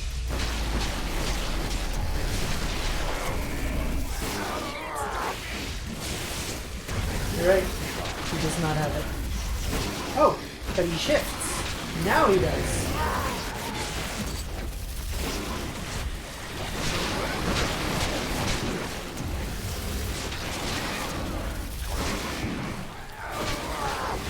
I like that he has a lot of enemies near him, because every time I kill one of them, my frenzy bar goes up, which means I can stay in frenzy longer.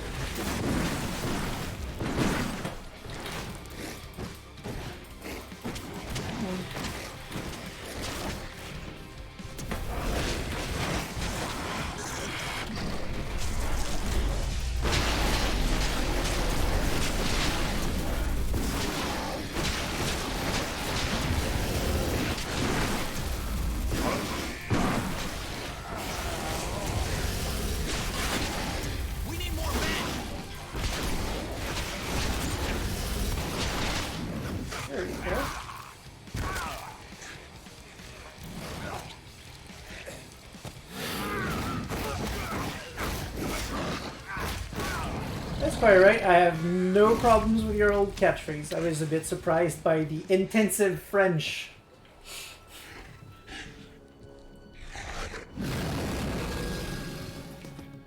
That was actually a nice fight. Easy, but mostly it was easy because the systems of the game were built to make it easy, I guess. It's over. Good. It's what the fucker deserved. Just do me a favor. I'll leave you the transmitter. Blow this fucking place. Yep. Ava! Finish the job call for me.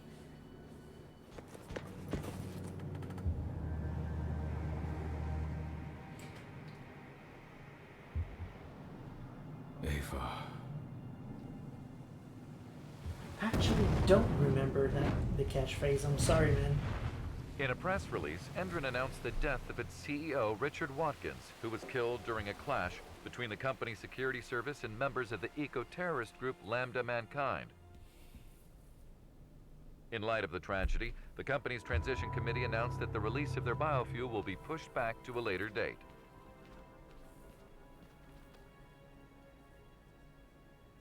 Pentex needs the results of Watkins' research.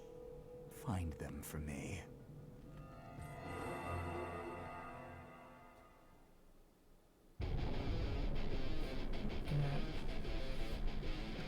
Cut the volume here of the game.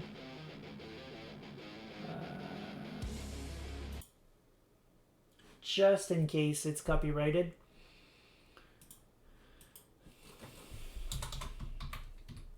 And I can't skip it. Okay. We got the good ending. Oh, right. Okay. I see what you did there. No, I'm so sorry, Void Dragon. Also, I don't recognize the nickname, so it makes it difficult for me to know. I don't have a lot of references, so... Finland game. After Chunagaya came back from the funerals of an elder in the north, he comes to flex the new gift that he learned there. Ensued a lot of frenzy. Yeah. That move did not pass well in the particular pack, which getting an idea of who I'm talking to here. Right. Okay. I don't remember the call though, but I definitely remember the scene. for sure. Cool to see you here, though, Kevin. It's been a while. Gosh.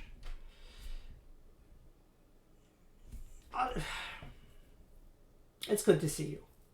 I mean, I'm not going to gush on stream, but it's good to see you, man. It's been forever.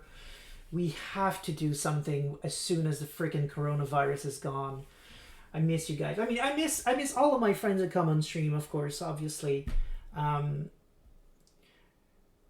But you're one of those I haven't seen in the longest. I see Stanel regularly, and same for Nomad. But seriously, it's been forever since I've seen you. I think it was Seb's wedding the last time. That's just too far ago, man.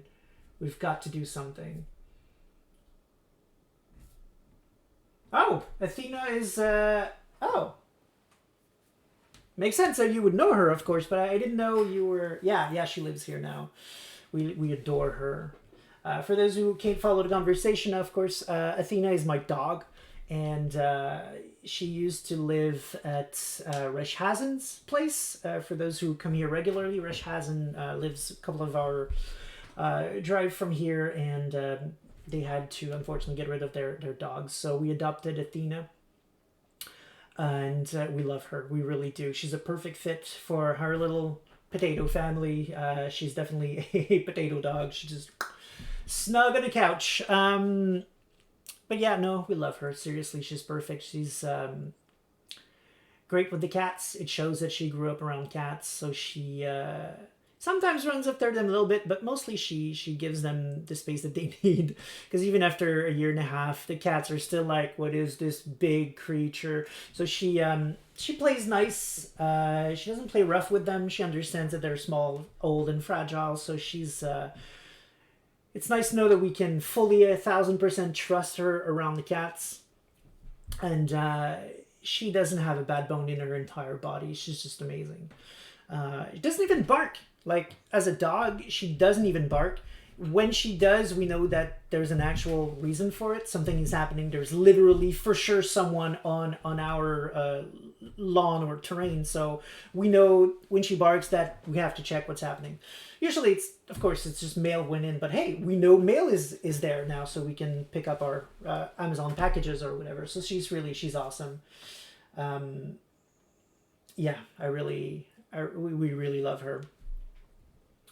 Getting a sequel, so feels will be. Yeah, well, yeah, a bit, I guess. Sorry, I was just reading Terraria's comment on the sequel thing. I really wish we could skip this, because I just want to see the other ending now. Oh, I can. And now I'm glad that I blocked the sound, because this is definitely copyrighted music. No, he was not talking about me, no.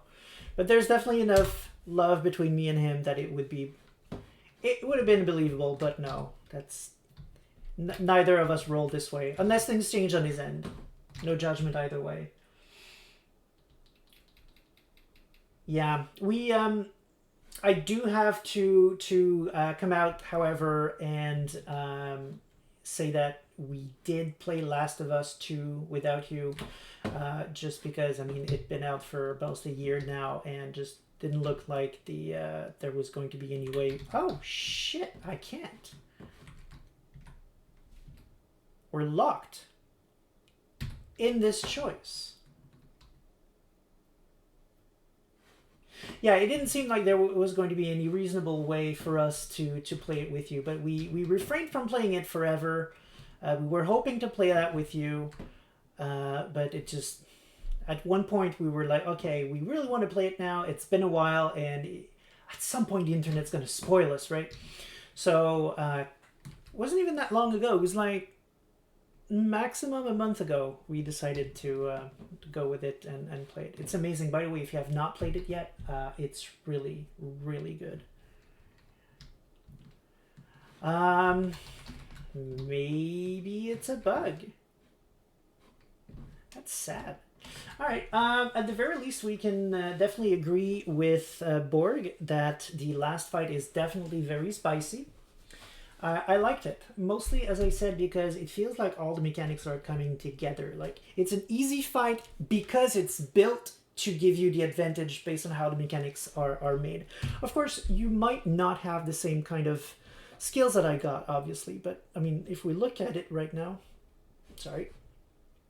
If we look at it right now, let's say we spend those last 3 points, right? Let's say we do this now.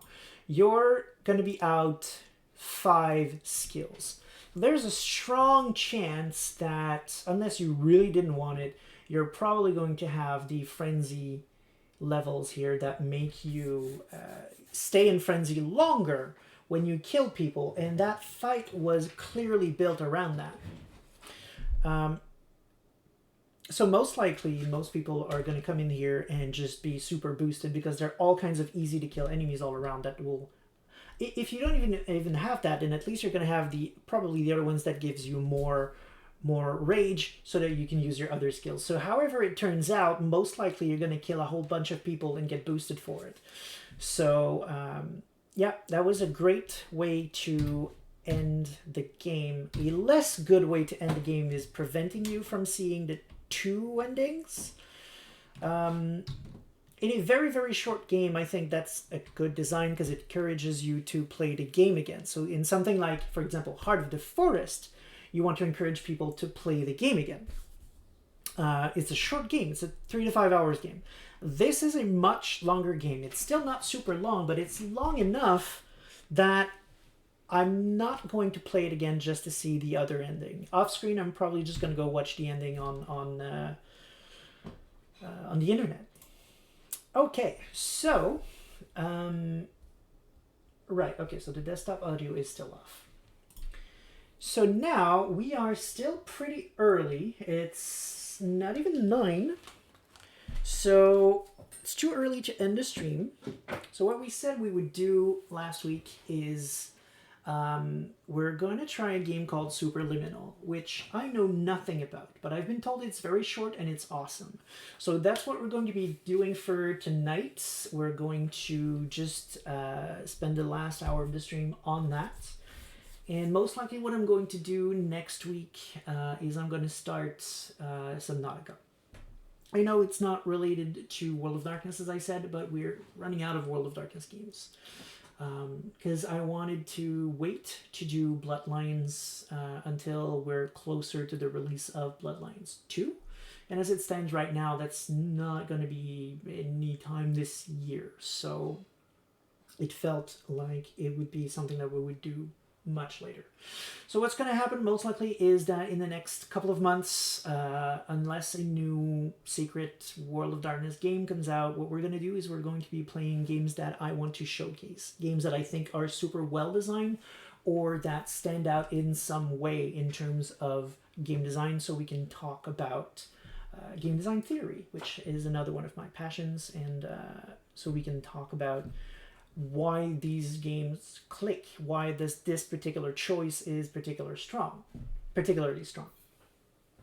going to try to come up with tenets, sort of like litany tenets, but game design tenets, so that when we go from one game to another, I can recall a particular tenet that we came up with for that particular game with just one sentence. For example, like we would quote the litany, right?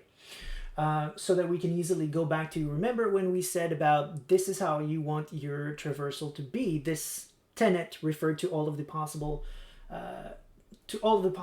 and this game stands out in regards to that tenet in this particular way. So I don't know if I'll have time to come up with all the relevant tenets for Subnautica by next week, but it's something we'll build up as we go throughout the games. We're just going to keep adding tenets until we have a fairly solid codified game design system.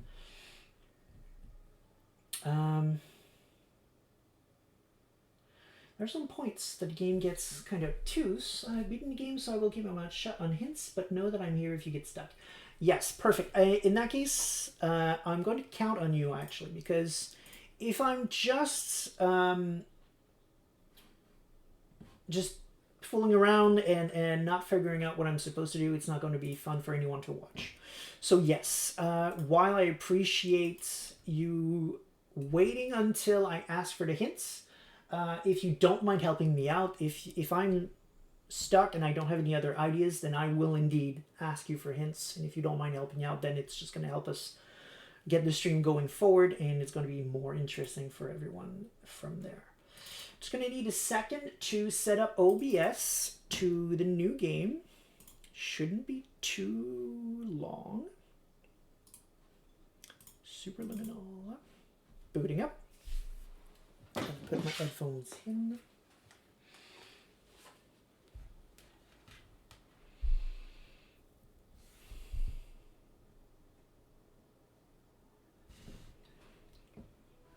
Okay, that's a bit loud.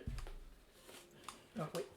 If it's loud for me, it's going to be thunderous for you guys. So, master volume around 10 usually is how you like it. Now, let's put this back on and... Oh, you're already seeing it, aren't you?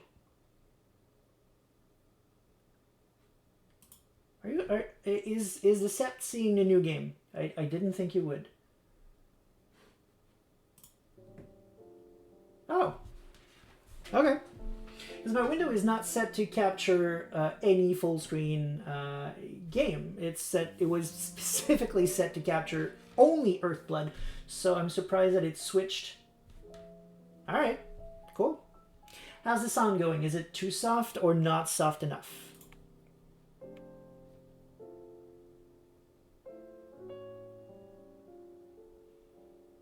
Okay. Okay. I absolutely adore Portal, and I know for a fact Stanel does as well.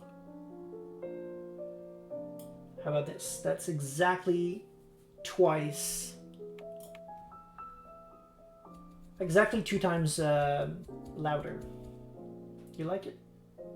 Oh, you've already played Supernatural, or you like Portal? Or both? Anyway, I know I'm not the only one who likes this kind of game, is what I'm saying in the chat. So this should be fun to play. Anyone who hasn't already played the game, feel free to just yell instructions at me. If I see them as I'm trying to puzzle things out, I will try to take them into account.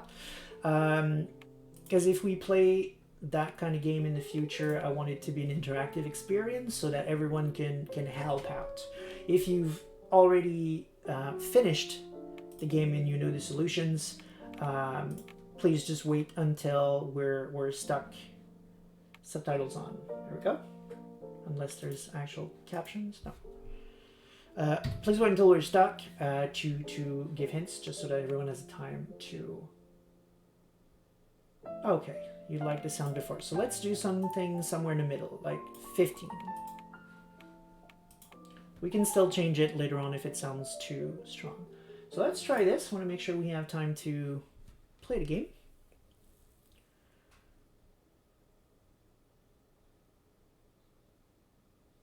Okay. Are you filled with feelings of self-doubt? Do you find yourself prone to minimizing massive dilemmas? Moonlight's an or allowing the smallest problems to get blown completely out of proportion? At the Pierce Institute, our patent-pending Somnosculpt technology provides safe and effective dream therapy while you rest in the comfort of our flagship clinic. Located right next to the secondary overflow parking lot at the University Medical Center. Somnosculpt, we'll make your dreams come true. Mm-hmm. So they're sculpting dreams based on the name.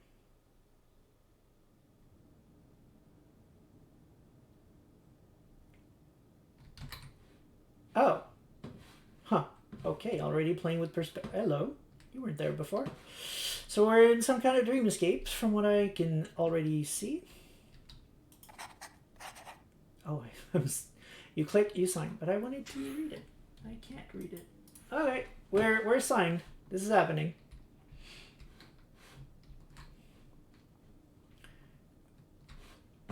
The only thing I know about this game is I should be ready to expect anything. Perception is reality. Grab. I have grabbed.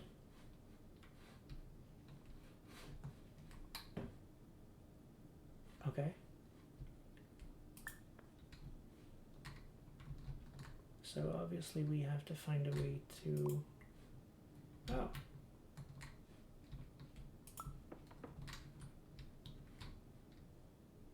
Wait.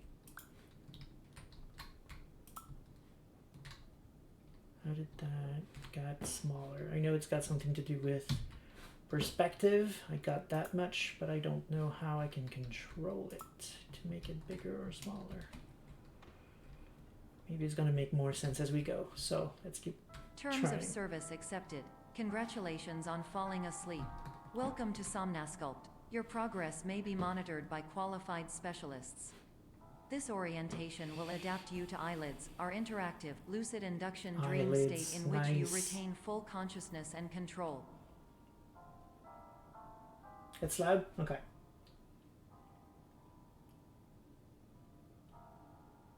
Maybe the voices are too loud because I can individually move settings around. Let's say if voices were too loud, let's put her halfway there. Music seems interesting, but maybe still a tad loud. Let's try that. Let's just put everything there. Let's see how that works. And chat, please just let me know. Okay, so I'm just trying to see if there's a door hidden somewhere beneath something. Doesn't look like it. Hold right click. Okay. So I can rotate stuff. That's good to know.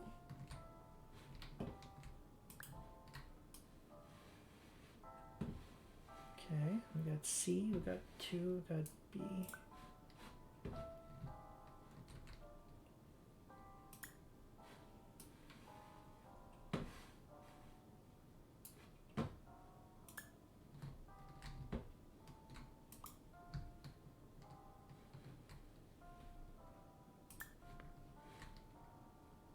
Okay, so just by looking at it from above, I was able to make it much smaller.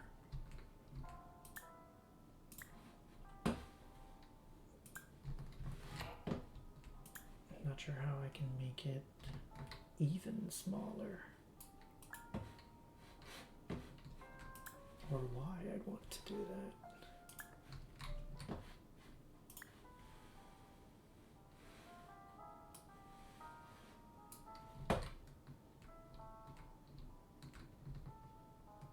Okay, seems to be able to go through walls somehow.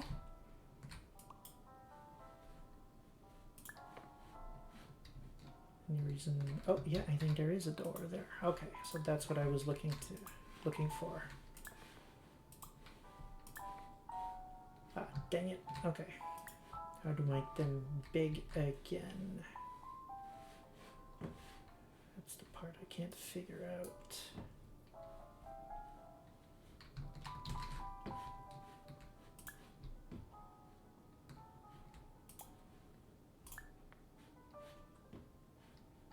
Yeah, I'm aware of the perspective. I can't seem to crouch to get the perspective I need.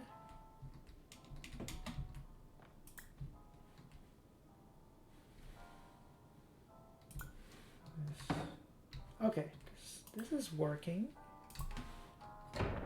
Okay.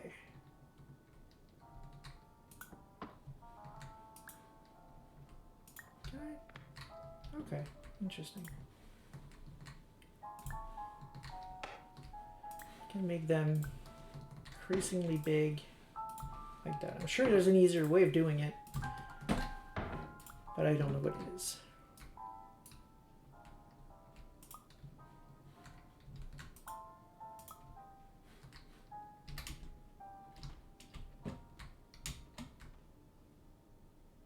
As it falls, grab it again.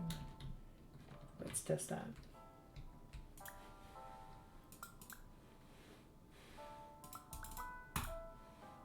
Yeah, is indeed a lot faster.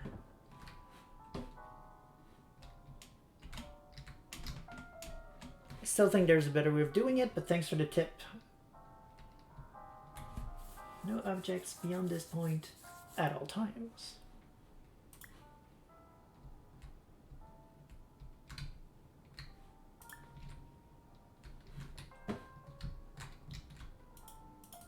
Okay. Just trying to see if it was really real. Okay.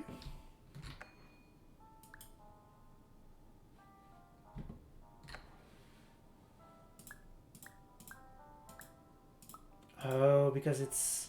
I see. As it falls towards me, from my perspective, it gets bigger. I see what the game is. Okay. Okay. Interesting. Well played.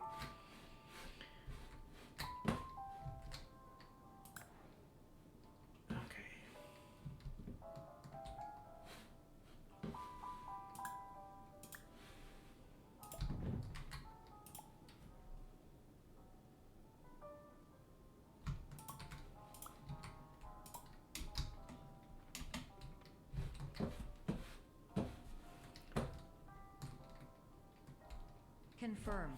You can move freely, interact with surrounding objects, and listen to messages from your patient care team. Please note that I am the standard orientation protocol and that my voice has been explicitly chosen to remind you that I am not a part of your patient care team. I do not care. Excellent. This is paint. Okay, good to know. Oh, I can't grab those.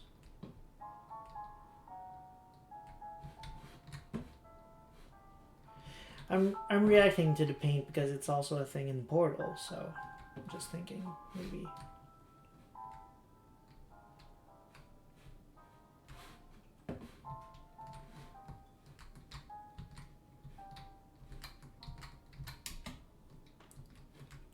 Okay.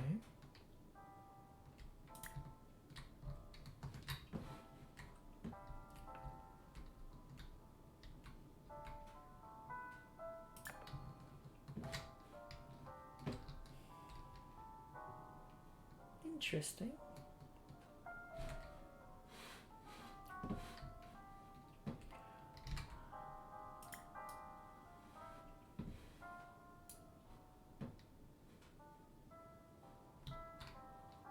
Okay.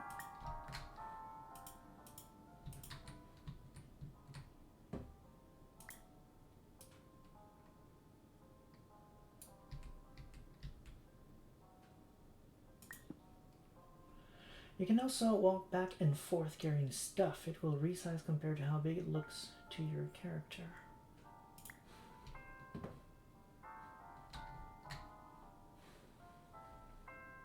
Oh, hello.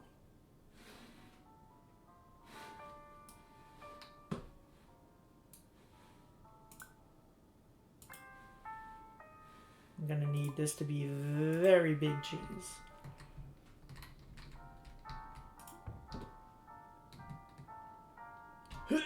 Here we go. During eyelids, you will lose the ability to awaken suddenly due to realizing that this is a dream. Evidence. I have already informed you that this is a dream. You did not wake up. Cannot argue with that logic. Remaining orientation activities. Terraria is so right. This is definitely GLaDOS.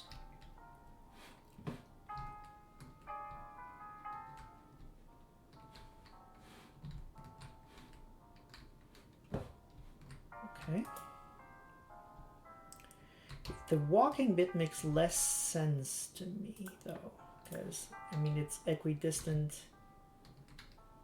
to me at all times, but I know I did it earlier, so I'm just a tad confused about it. There's a mirror here. Okay. Oh, because of where I pick it up. Right. Okay, I see what you mean. Clever. Okay, but we're gonna need this to be super small. To go in a hole there.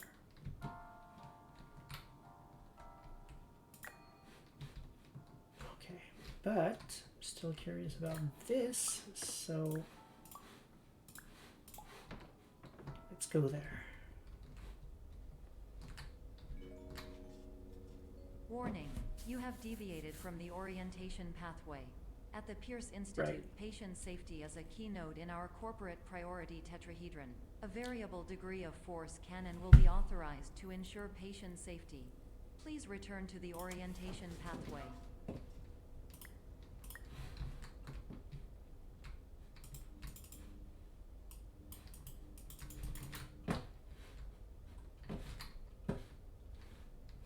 Can't seem to be able to open it.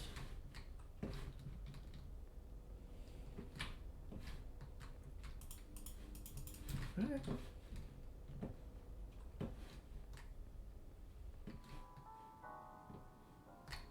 So indeed, very portalish.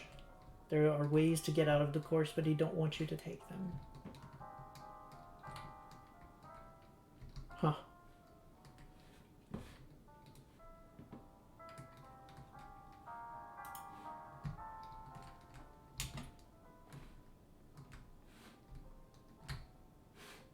Okay.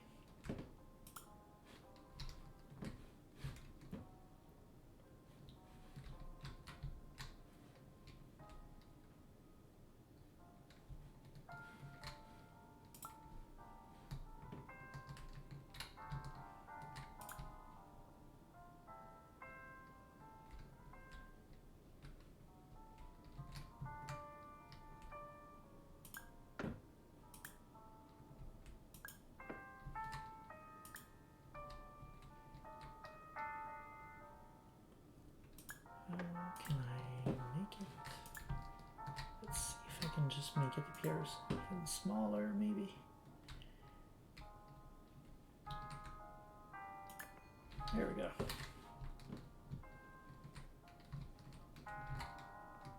All environments perceived during eyelids should reflect a typical mental state. If you believe your mental state was compromised by Somnasculpt, please provide a comprehensive, rational explanation in your post-procedural survey. Completed surveys may be eligible for a gift card. Wow.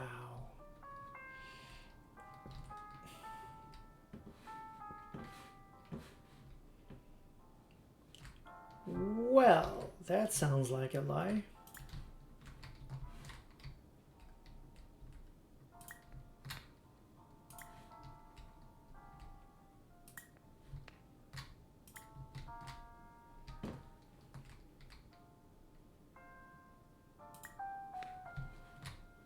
Okay.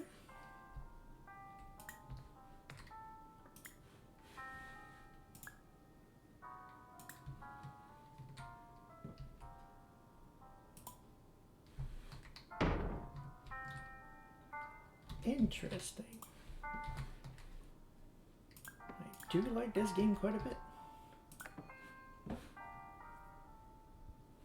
Yeah, no, absolutely. Absolutely. People with items beyond this point will be fine. People in this point with object will be fined. Wow.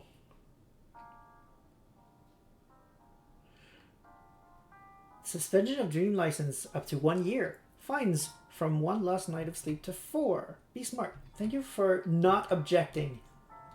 Oh, okay.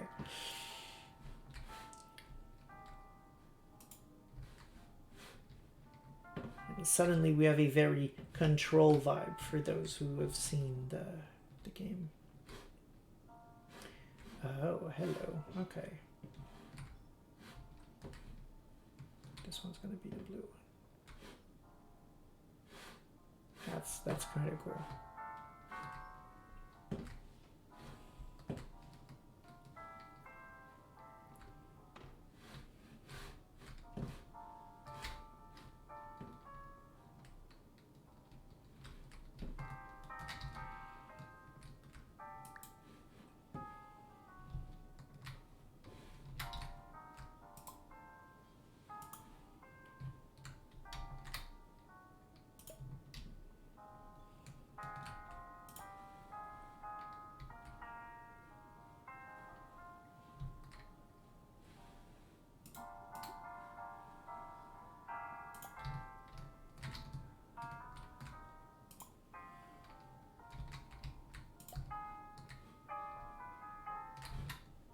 come on. I thought I made you bigger than that. There we go. It's as big as I can make it. Oh, damn it.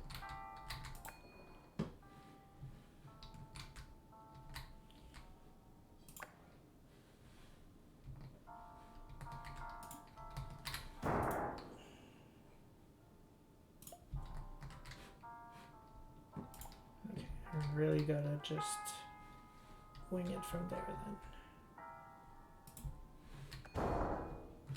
There we go. Let's leave it at that. That's good enough. Okay.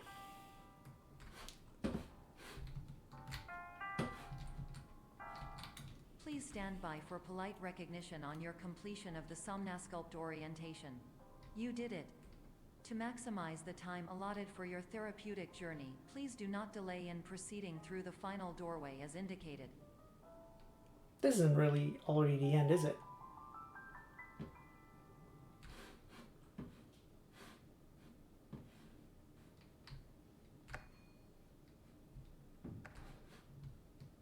Oh, wow.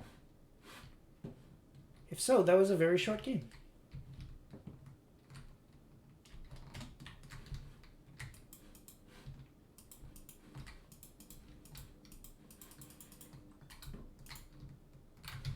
Nice game, but short.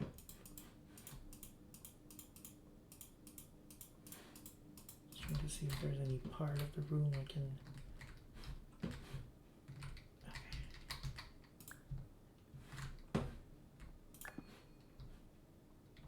Yeah, but that doesn't help, does it?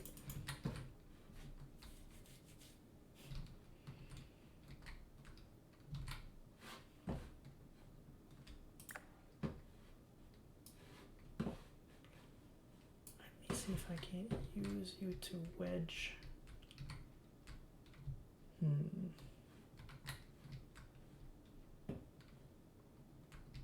really, because of the... if I make you really huge... What?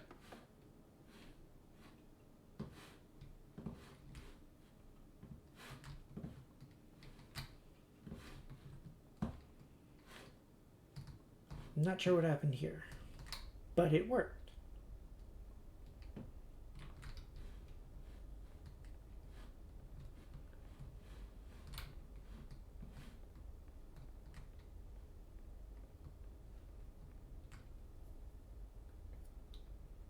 Yeah, I guess that's what happened. It was a bit unclear. Oh no! And I wake up. Okay. Well, if that was the whole game, we're going to need something else for the last 40 minutes. Okay.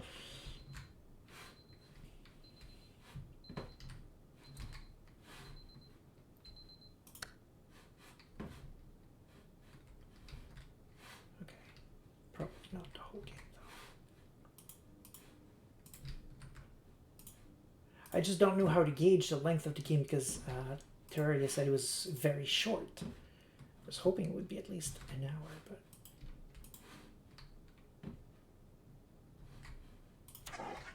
Oh.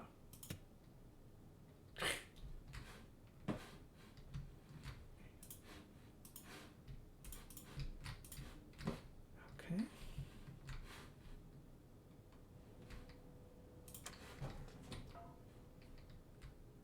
It's at least an hour. Okay, so we're less than halfway through.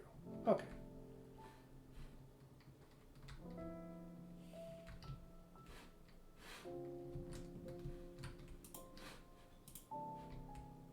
Some doors are best left closed. Yeah, I did the first one. I'm just going to do them all just to see if there's eventually going to be something with them.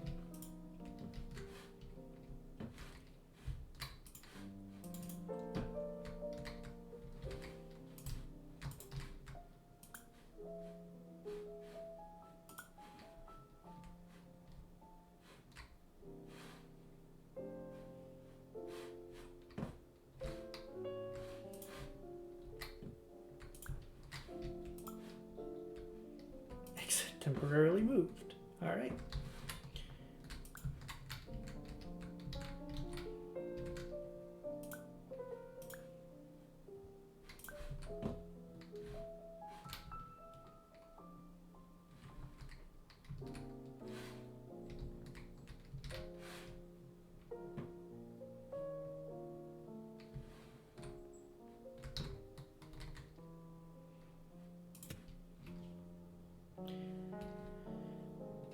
Good to know. I'm less into achievements, more into the game doing something funny with it, but sure, achievements work too.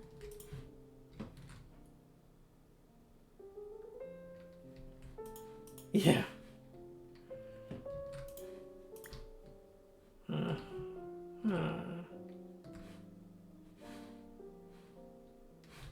Okay, I think I know where this is going. Or do I?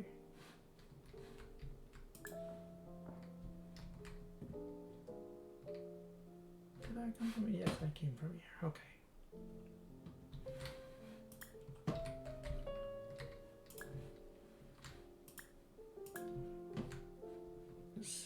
I'm making this the exit, sort of.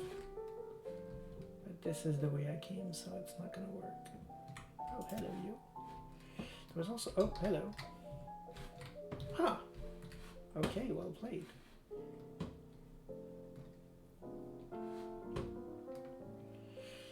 Okay, so I was going from the assumption that I needed to point to a door, and that door would then become the exit. But that doesn't seem to be correct.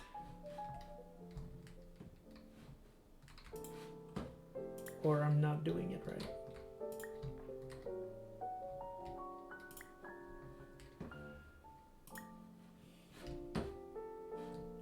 Okay, so that's not it. It's been confirmed not to be it. Okay. Oh, okay, no, I know what it is.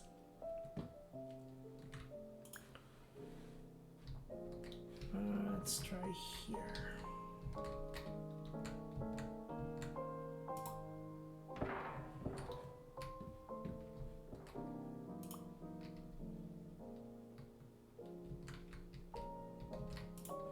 That works too.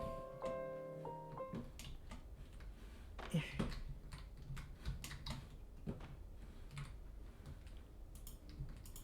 Can't read that. I know the exit's in my back, but I'm just gonna explore here. Okay.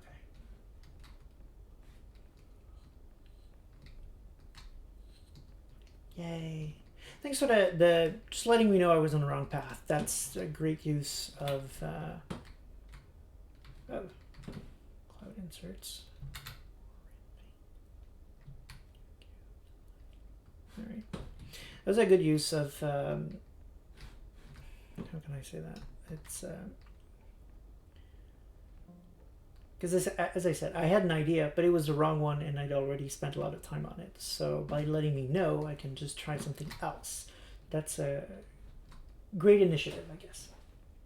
That's what I'm trying to say. Yeah, good. Yeah, I kind of didn't want to use the hint, the word hint, because I'd not asked it yet. I'm just sort of trying to find a way to letting you know that I was still okay with your use of it, because it was a good use of it.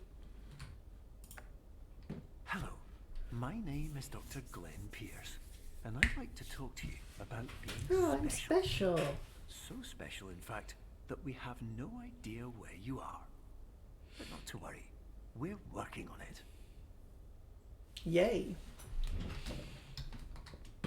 That's encouraging.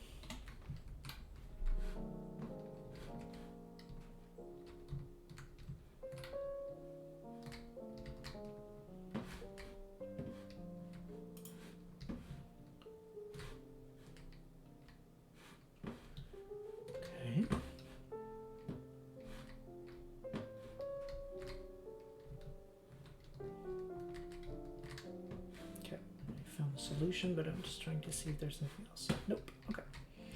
Gotta put myself in the right, there we go, right direction so this becomes a block. I'll do it in the next room.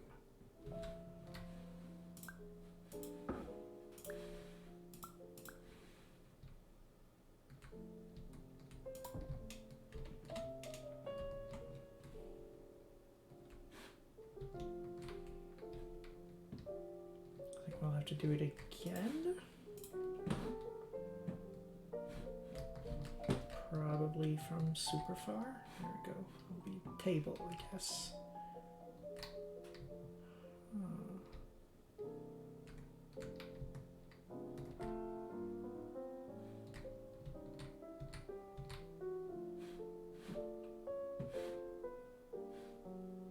Okay, let's start with the table.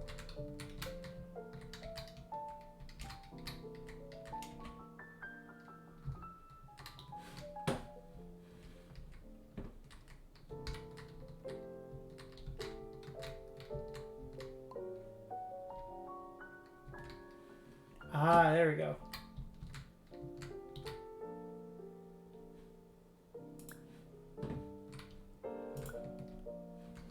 Huh. Interesting. Do I need to use that shape somewhere? Probably just as a means of climbing up there.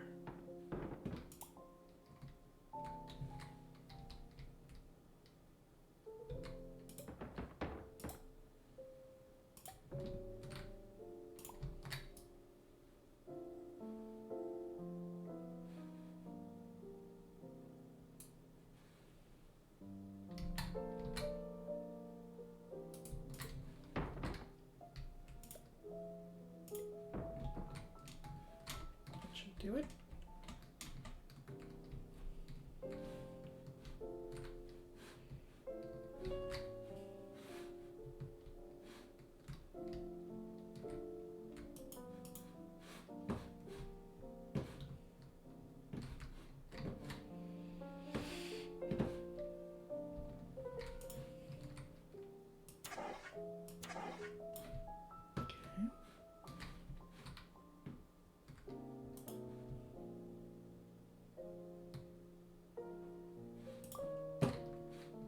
Guess I'm gonna have to go up there, which I can do thanks to my friendly neighborhood stair block.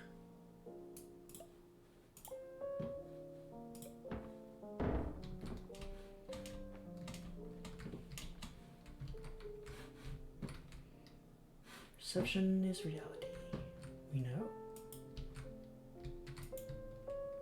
This looks incomplete though.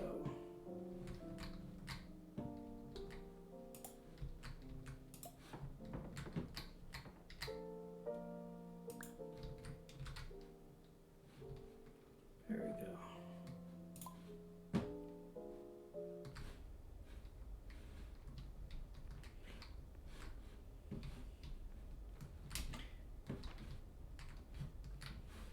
Don't know if that's how it was intended for me to get up there, but it worked.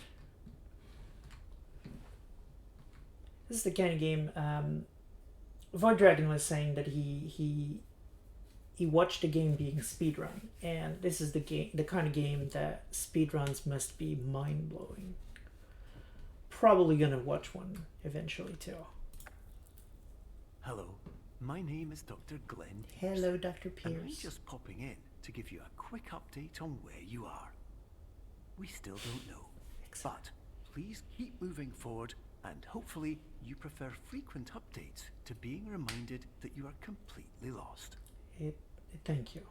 Thank you. It's good to know that I'm completely lost. You know, it takes the mystery out of it. Like, I know that I'm completely lost, right? Taraya is cheering me on. That's nice. Oh, hello, you. That's not gonna happen until I'm probably way more above. Okay, like up there, I suppose, is the way to do it. It's gonna be something I can pick up to make bigger so I can climb. Oh,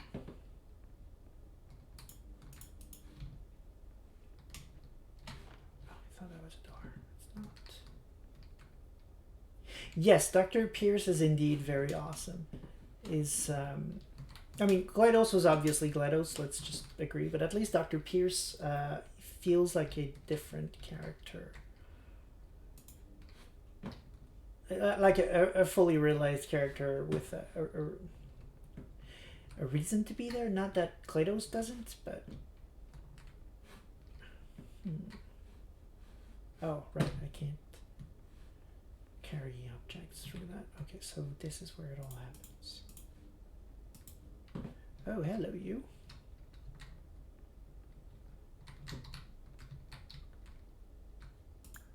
Thank you.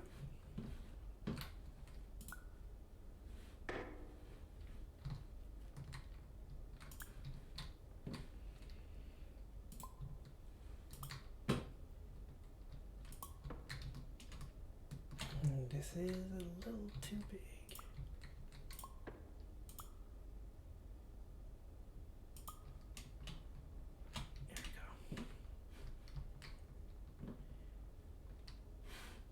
What I'm trying to say, badly, but I'm still trying to say it, is like he doesn't feel like he's directly inspired by what's his face.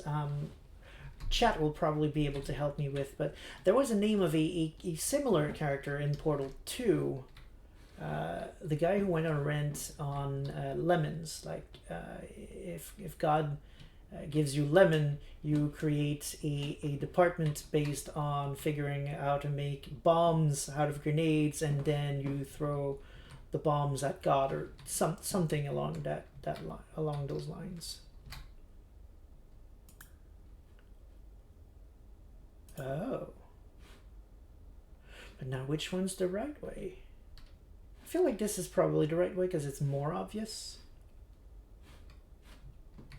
Because it's super easy. Like once you've already got the block, you can clearly just go back there. So I'm going to start with this one there. This feels like the wrong way. GK... right, yes, exactly. Cave Johnson. That's the one I'm thinking about. Thank you.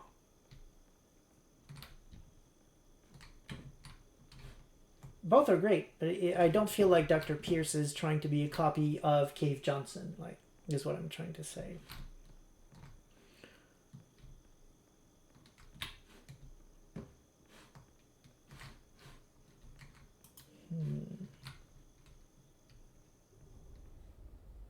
Okay, so this is the right way, I think. Hello, my name is Dr. Glenn Pierce, and we still can't find you. But you should now have access to a series of elevators that should trigger your subconscious to gradually wake you up. You should also find a variety of emergency exit signs that should lead you to them. Will all of this work? Absolutely. He didn't seem super convinced. So we're gonna try the other path, because I think the other path is the wrong path. And if you've been watching me by now, you should know I take the wrong path first.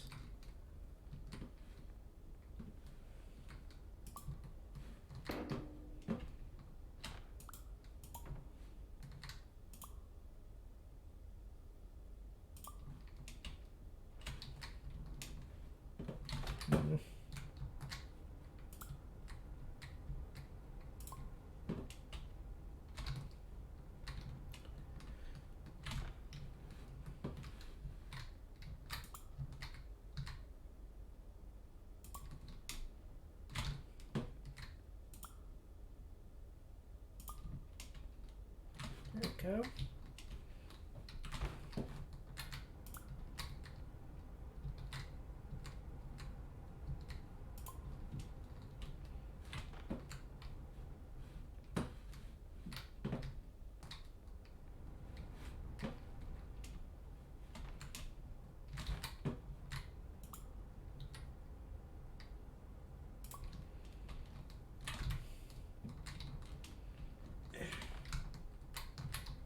Maybe I can't, but it looks like I can.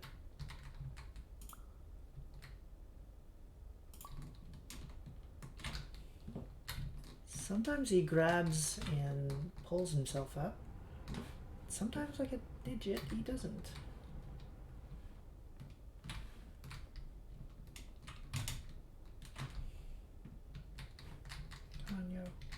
is it? Come on. Come up. There we go. I have to because he couldn't climb up there, so I had to make it a little bit bigger, but find a way to still be able to climb on it. Hello, you.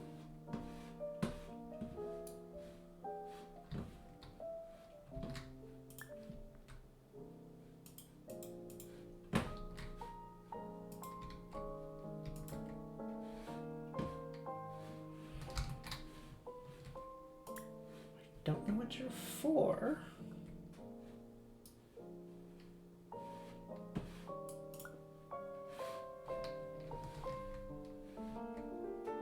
Don't see a place to use that with, except here somehow.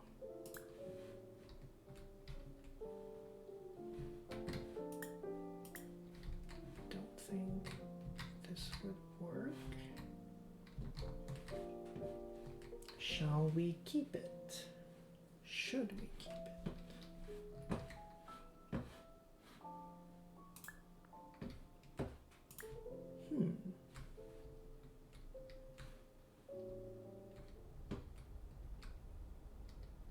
Alright.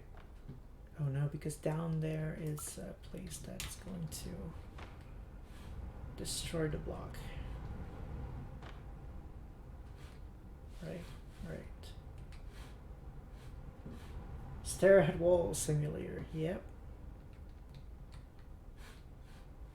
Okay, well, we found it. I guess that was the point.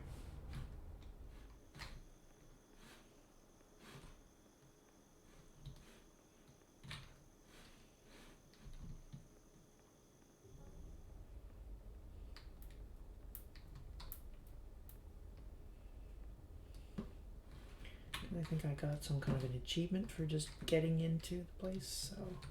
Oh, we were down there before. That's cool.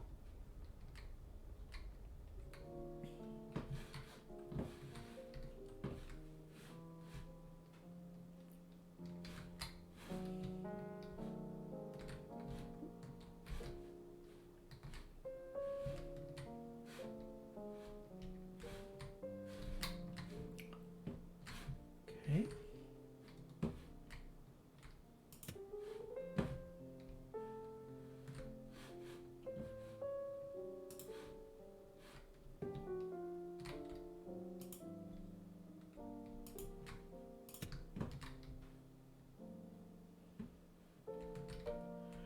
I guess in that person's dream, fire alarms don't do much, do they?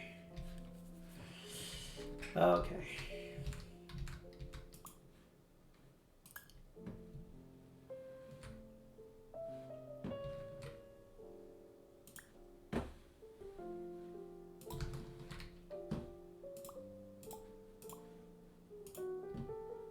Okay. Ooh. Hello, my name is Dr. Glenn Pierce.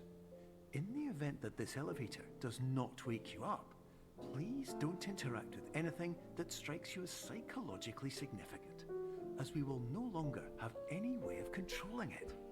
For example, if you see your parents, please punch them in the face as hard as you can and immediately run away. Okay. Oh.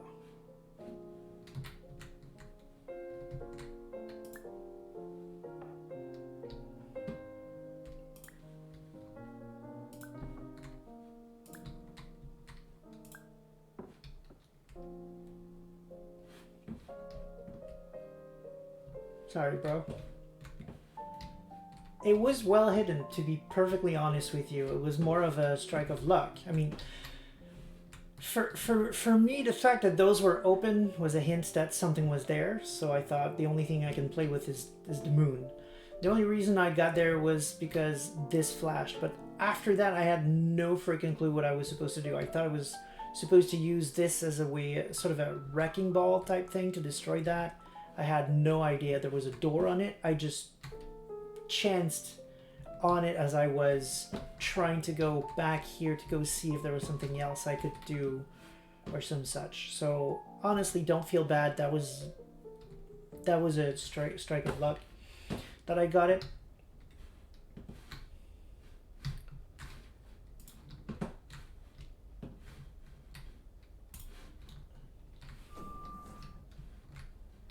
Don't get lost. Regular person, 3 to 5 dreams per night. Beer fund, $5. What if there was a fire in an elevator? Don't meet sister-in-law. Okay. Seize the day. Other summonical resorts are waiting for you. Oh, okay. Well, that loading is doing whatever the heck it wants.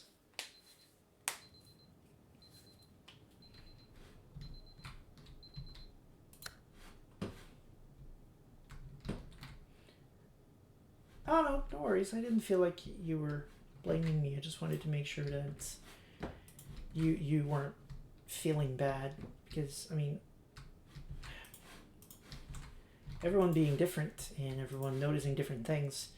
There are puzzles where maybe I'm gonna find the answer quickly, and there might be some that you found faster than me. Like, quite frankly, for example, the one where you told me I was going in the wrong direction. If you hadn't confirmed that I was in the wrong direction, I would have looked for a long time about how to make the door thing work. So there's that too. Like, whatever I do wrong, you're there to catch me, whereas you were doing it solo.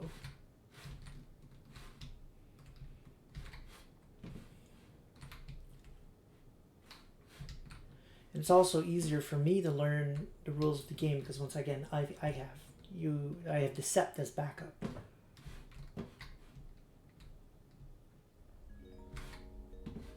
This is an automated message for all patients who attempted to use an alternate pathway to access the next phase of somnasculpt therapy, but who have become trapped in a dream state paradox instead.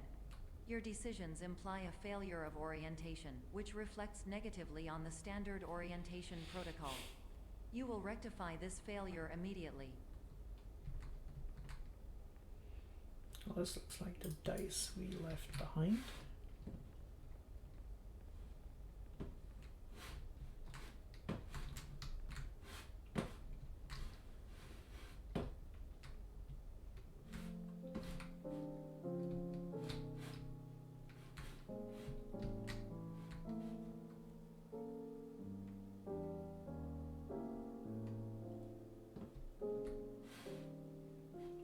I'm not familiar with the song.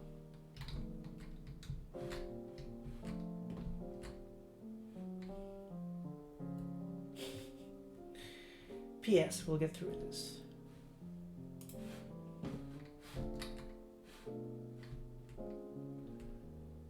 Bed rating schema. Wiring diagram. Okay.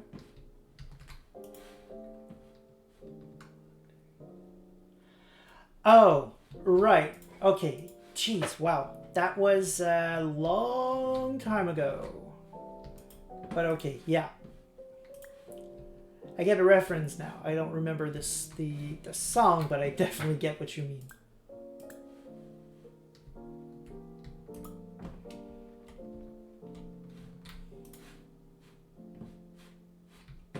Just in case. I can't pick you or you. Okay.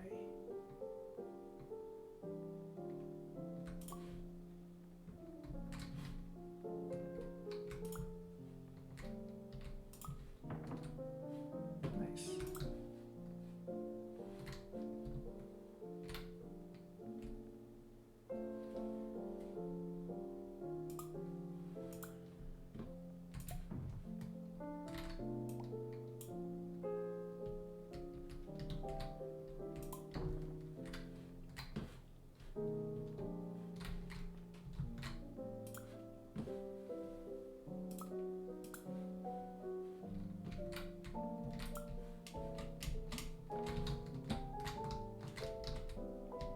Platformer this ain't, but it works. Seems like there's a bit of it. No, not even. I thought it was a bit of a delay before I could jump again, but no, I just timed it wrong. Ah, hello. Okay. We'll have to go there, aren't we?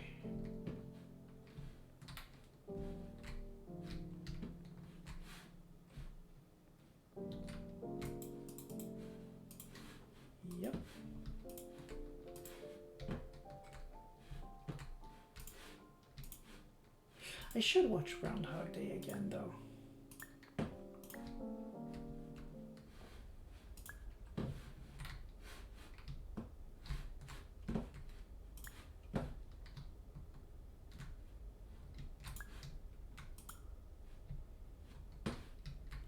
I've not watched that movie in decades.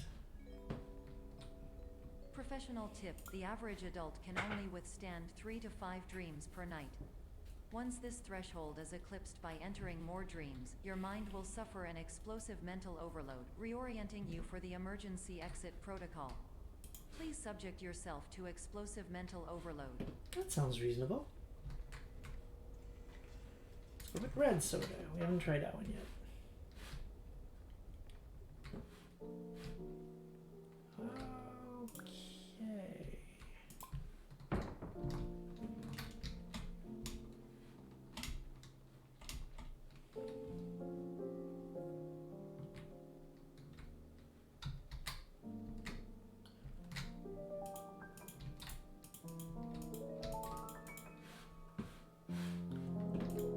I thought maybe if I tried to pick them up while they were in perfect proportions, maybe it would work. Nope.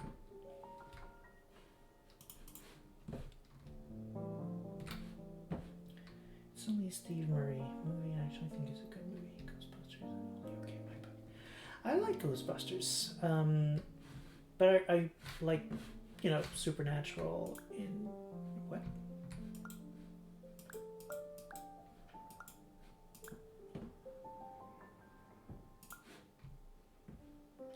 Okay.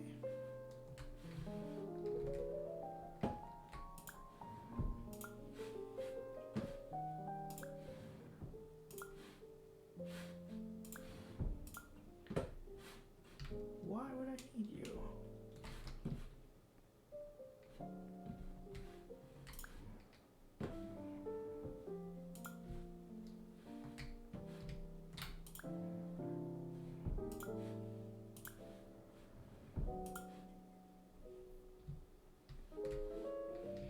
Okay, things are being slowly explained. Okay, but they're still in the position where they are, so perspective is a thing until it's not. You, okay. That sounds like it should be enough, though. Okay, so it's more of a standard puzzle, less perspective. Please note that a reluctance to volunteer for the risks associated with explosive mental overload implies a misunderstanding of all other solutions, all of which are far more traumatic and likelier to result in catastrophe. I am not capable of suboptimal suggestions. Please exit this dream as soon as possible. Right. I like that Ghostbuster is both a comedy and a horror movie simultaneously.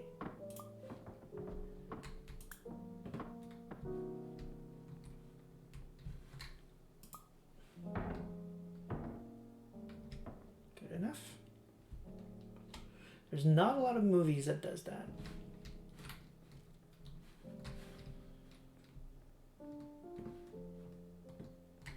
Because for the time, I haven't watched it in several years, but for the time,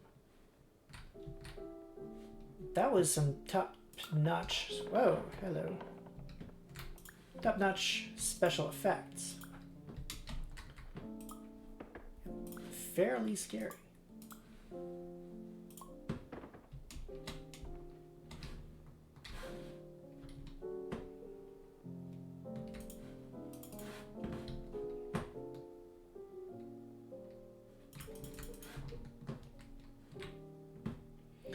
It was also pretty well researched. I mean, much of it is senseless, of course, but a lot of the techniques they're using are factually researched in terms of parapsychology. Like, why can I only pick it up? Oh, okay, I see. I'm not actually picking it up. Wow. Ooh. Okay. Have I been here? Yes. Okay. Right, so like in the beginning, for example, if I recall correctly, one of the characters, I don't remember which one, is... Oh, I can't go up. I don't have anything I can move. That's fine. Is trying to test telepathy with a student using the card things. People will need to remove ordinary objects. Boring. Blah, blah, blah. And then that's the actual technique used in researching telepathy. It doesn't work, but...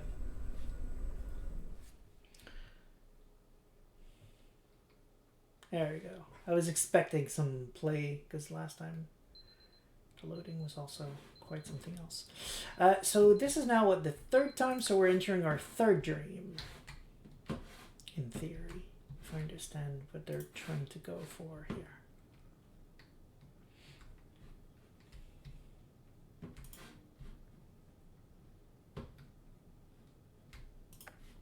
Hello, my name is Dr. Glenn Pierce, and despite touring the Waterfall Serenity Zone in the previous section you've just completed, you may still be experiencing feelings of worthlessness and self-doubt.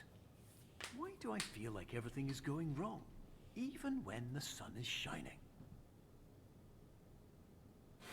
Although I should count the first zone as a dream too, so this would be technically the fourth dream.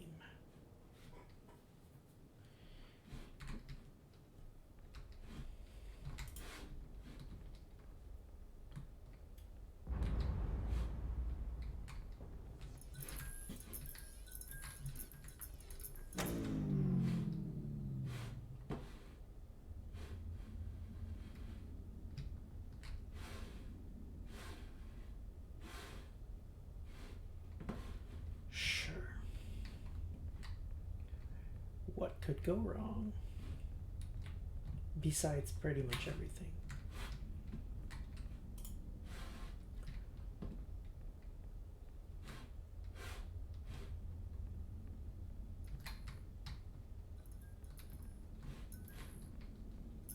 I guess this one's the nightmare or some such.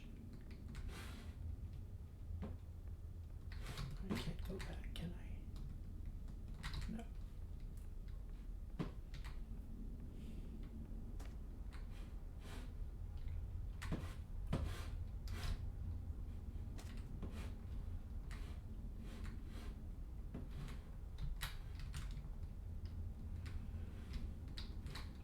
Okay.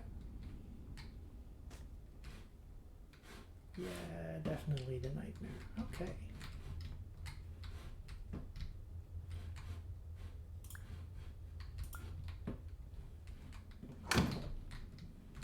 Did not actually expect that.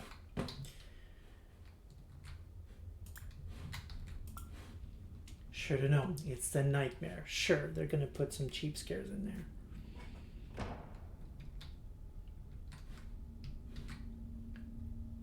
Oh, well, you know, we got beans on Sunday.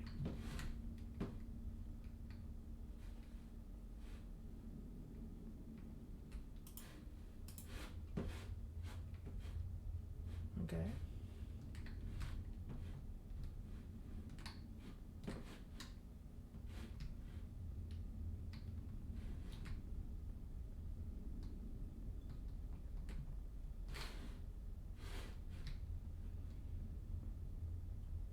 It was not. No, I was just not expecting it.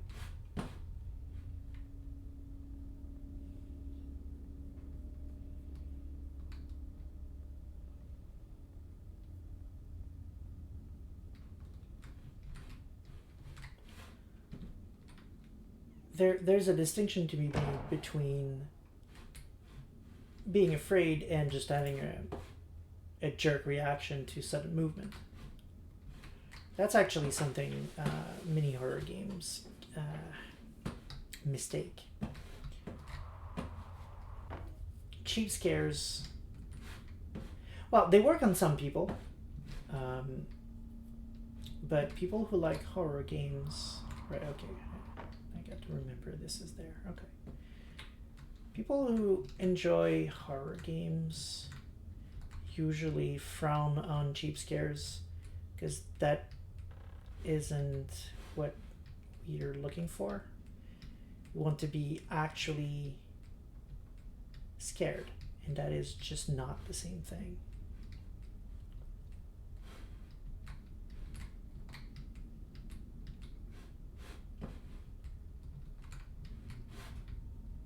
Can I jump it, you think? No. Okay. Maybe there's another way in.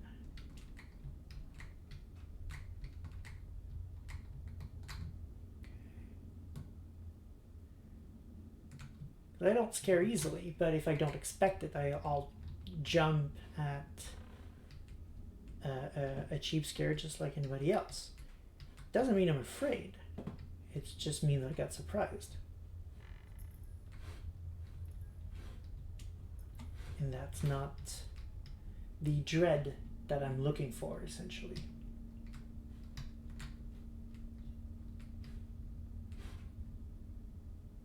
Oh, I didn't even see that. Was a diet somewhere? I missed it.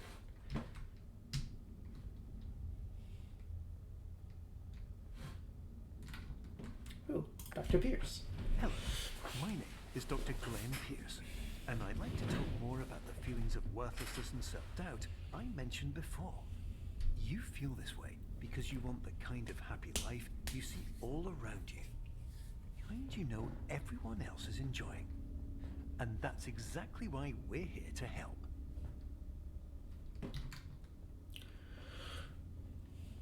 Like, for example, Control that I played before is a game that actually managed to scare me early on. Not with cheap scares, or jump scares, as they're also sometimes called, but with just clever world building and creating a sense of dread. Early on, when you have no idea what these floating people on, it is genuinely unsettling. And just walking around the world in Control, when I first played the game, was genuinely not terrifying, but it sure as hell was scary.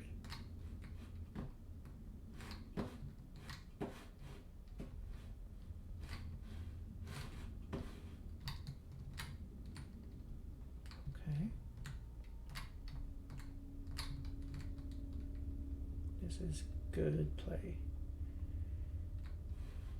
Nice.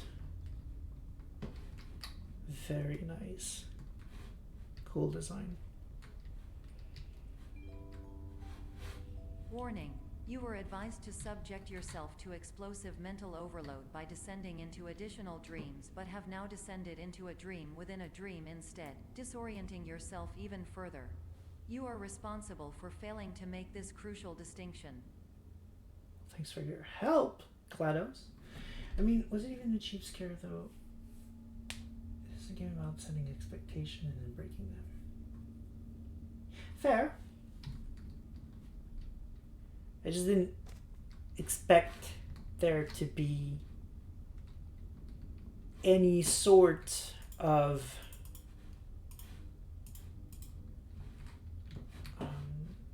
cheap scare or not, or I mean it's one of the things for it. I shouldn't be using cheap scare because even a quote unquote cheap scare takes some setting up to do, and some of them are actually very clever.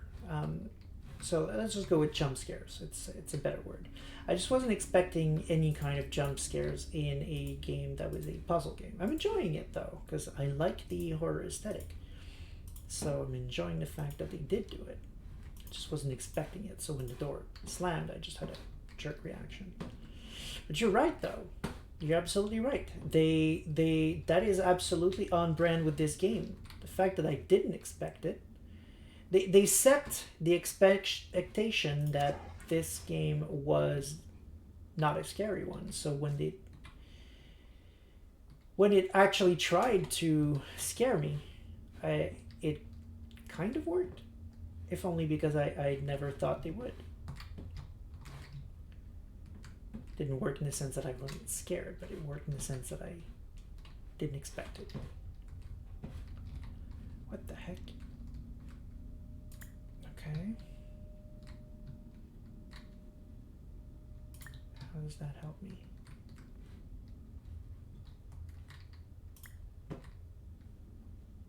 Oh, makes light.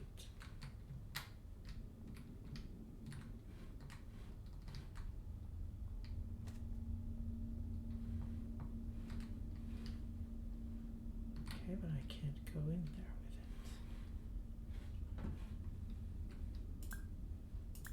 it. Oh, hello you. Well played, little game. Well played.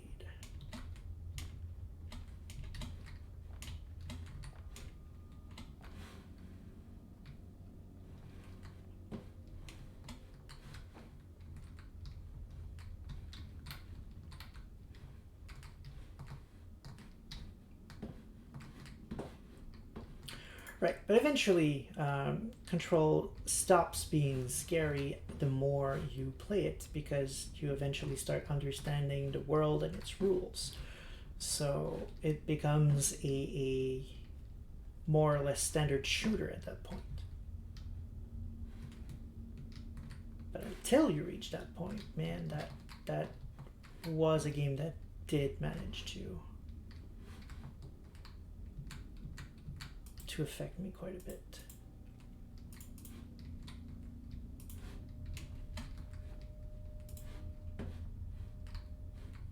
Okay.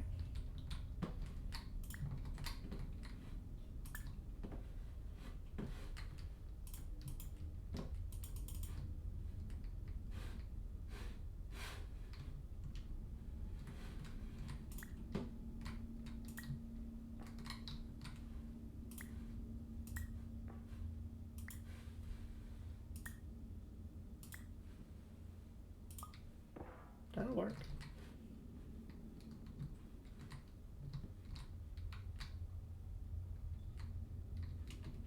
True.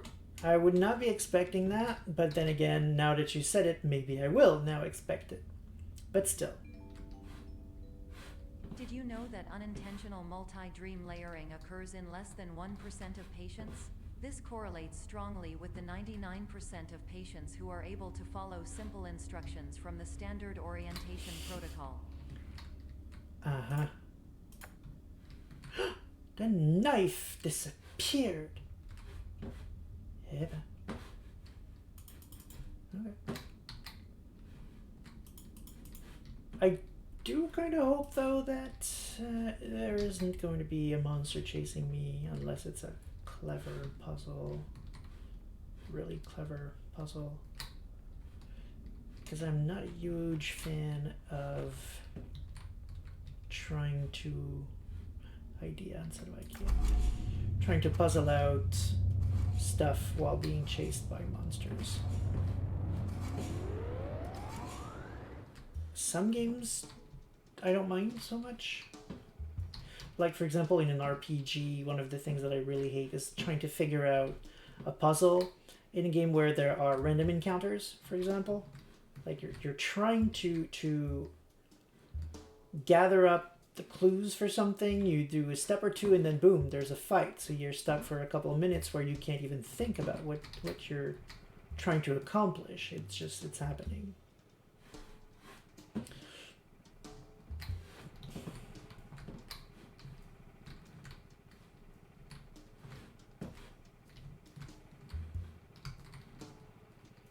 Should I explore back there? Don't think I can. Close the door. All right.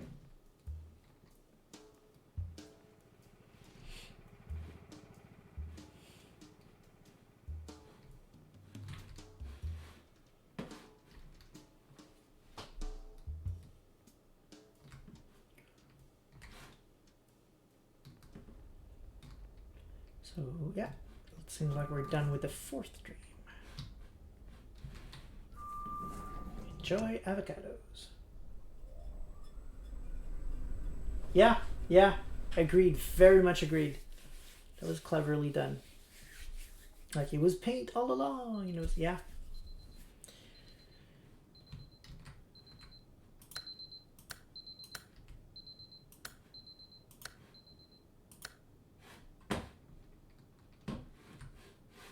So this should be the last dream, which is a good thing because it's now 10.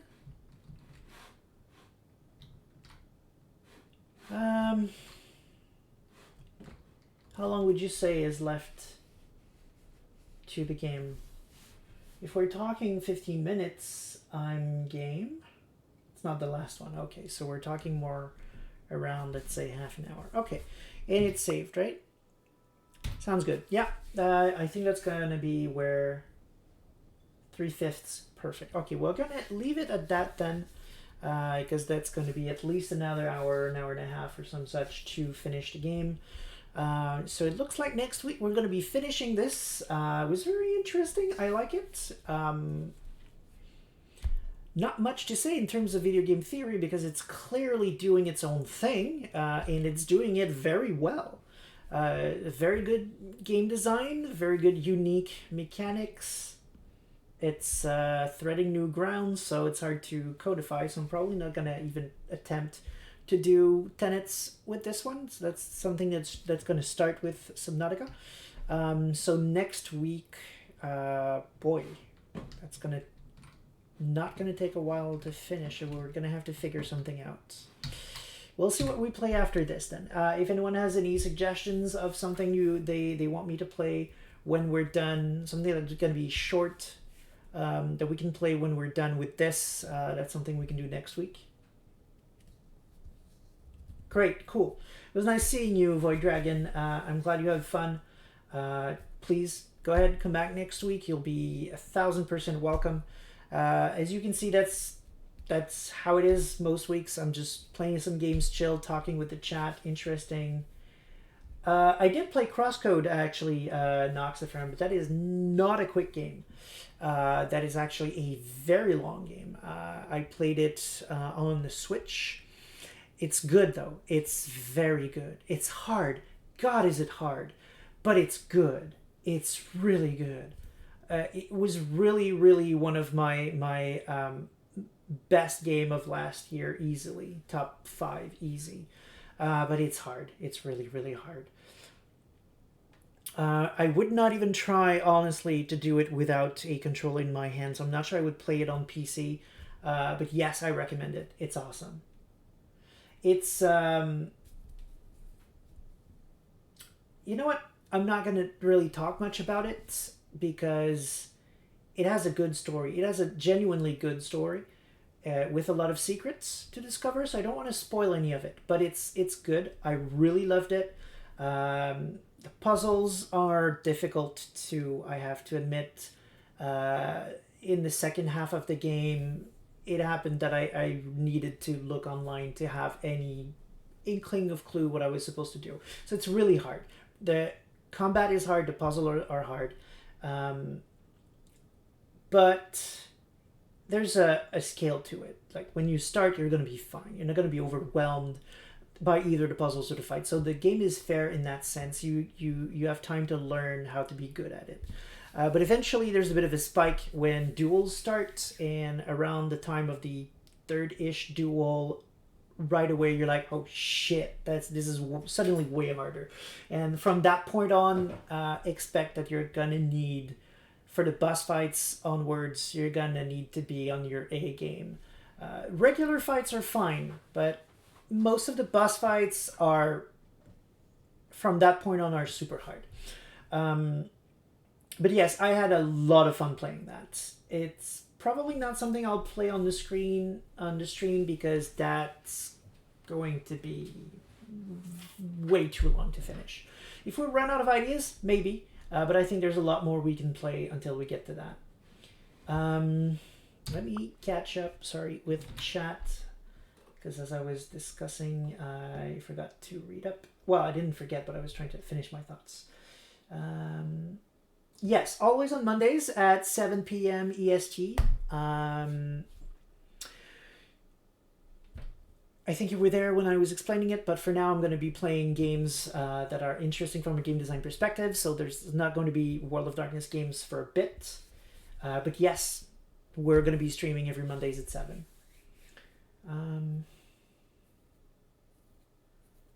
2 hours to introduce Subnautica should be fine. I should be okay. I mean, I would have liked a bit longer for Subnautica, but I think I can make 2 hours work. That's fine. We'll do that.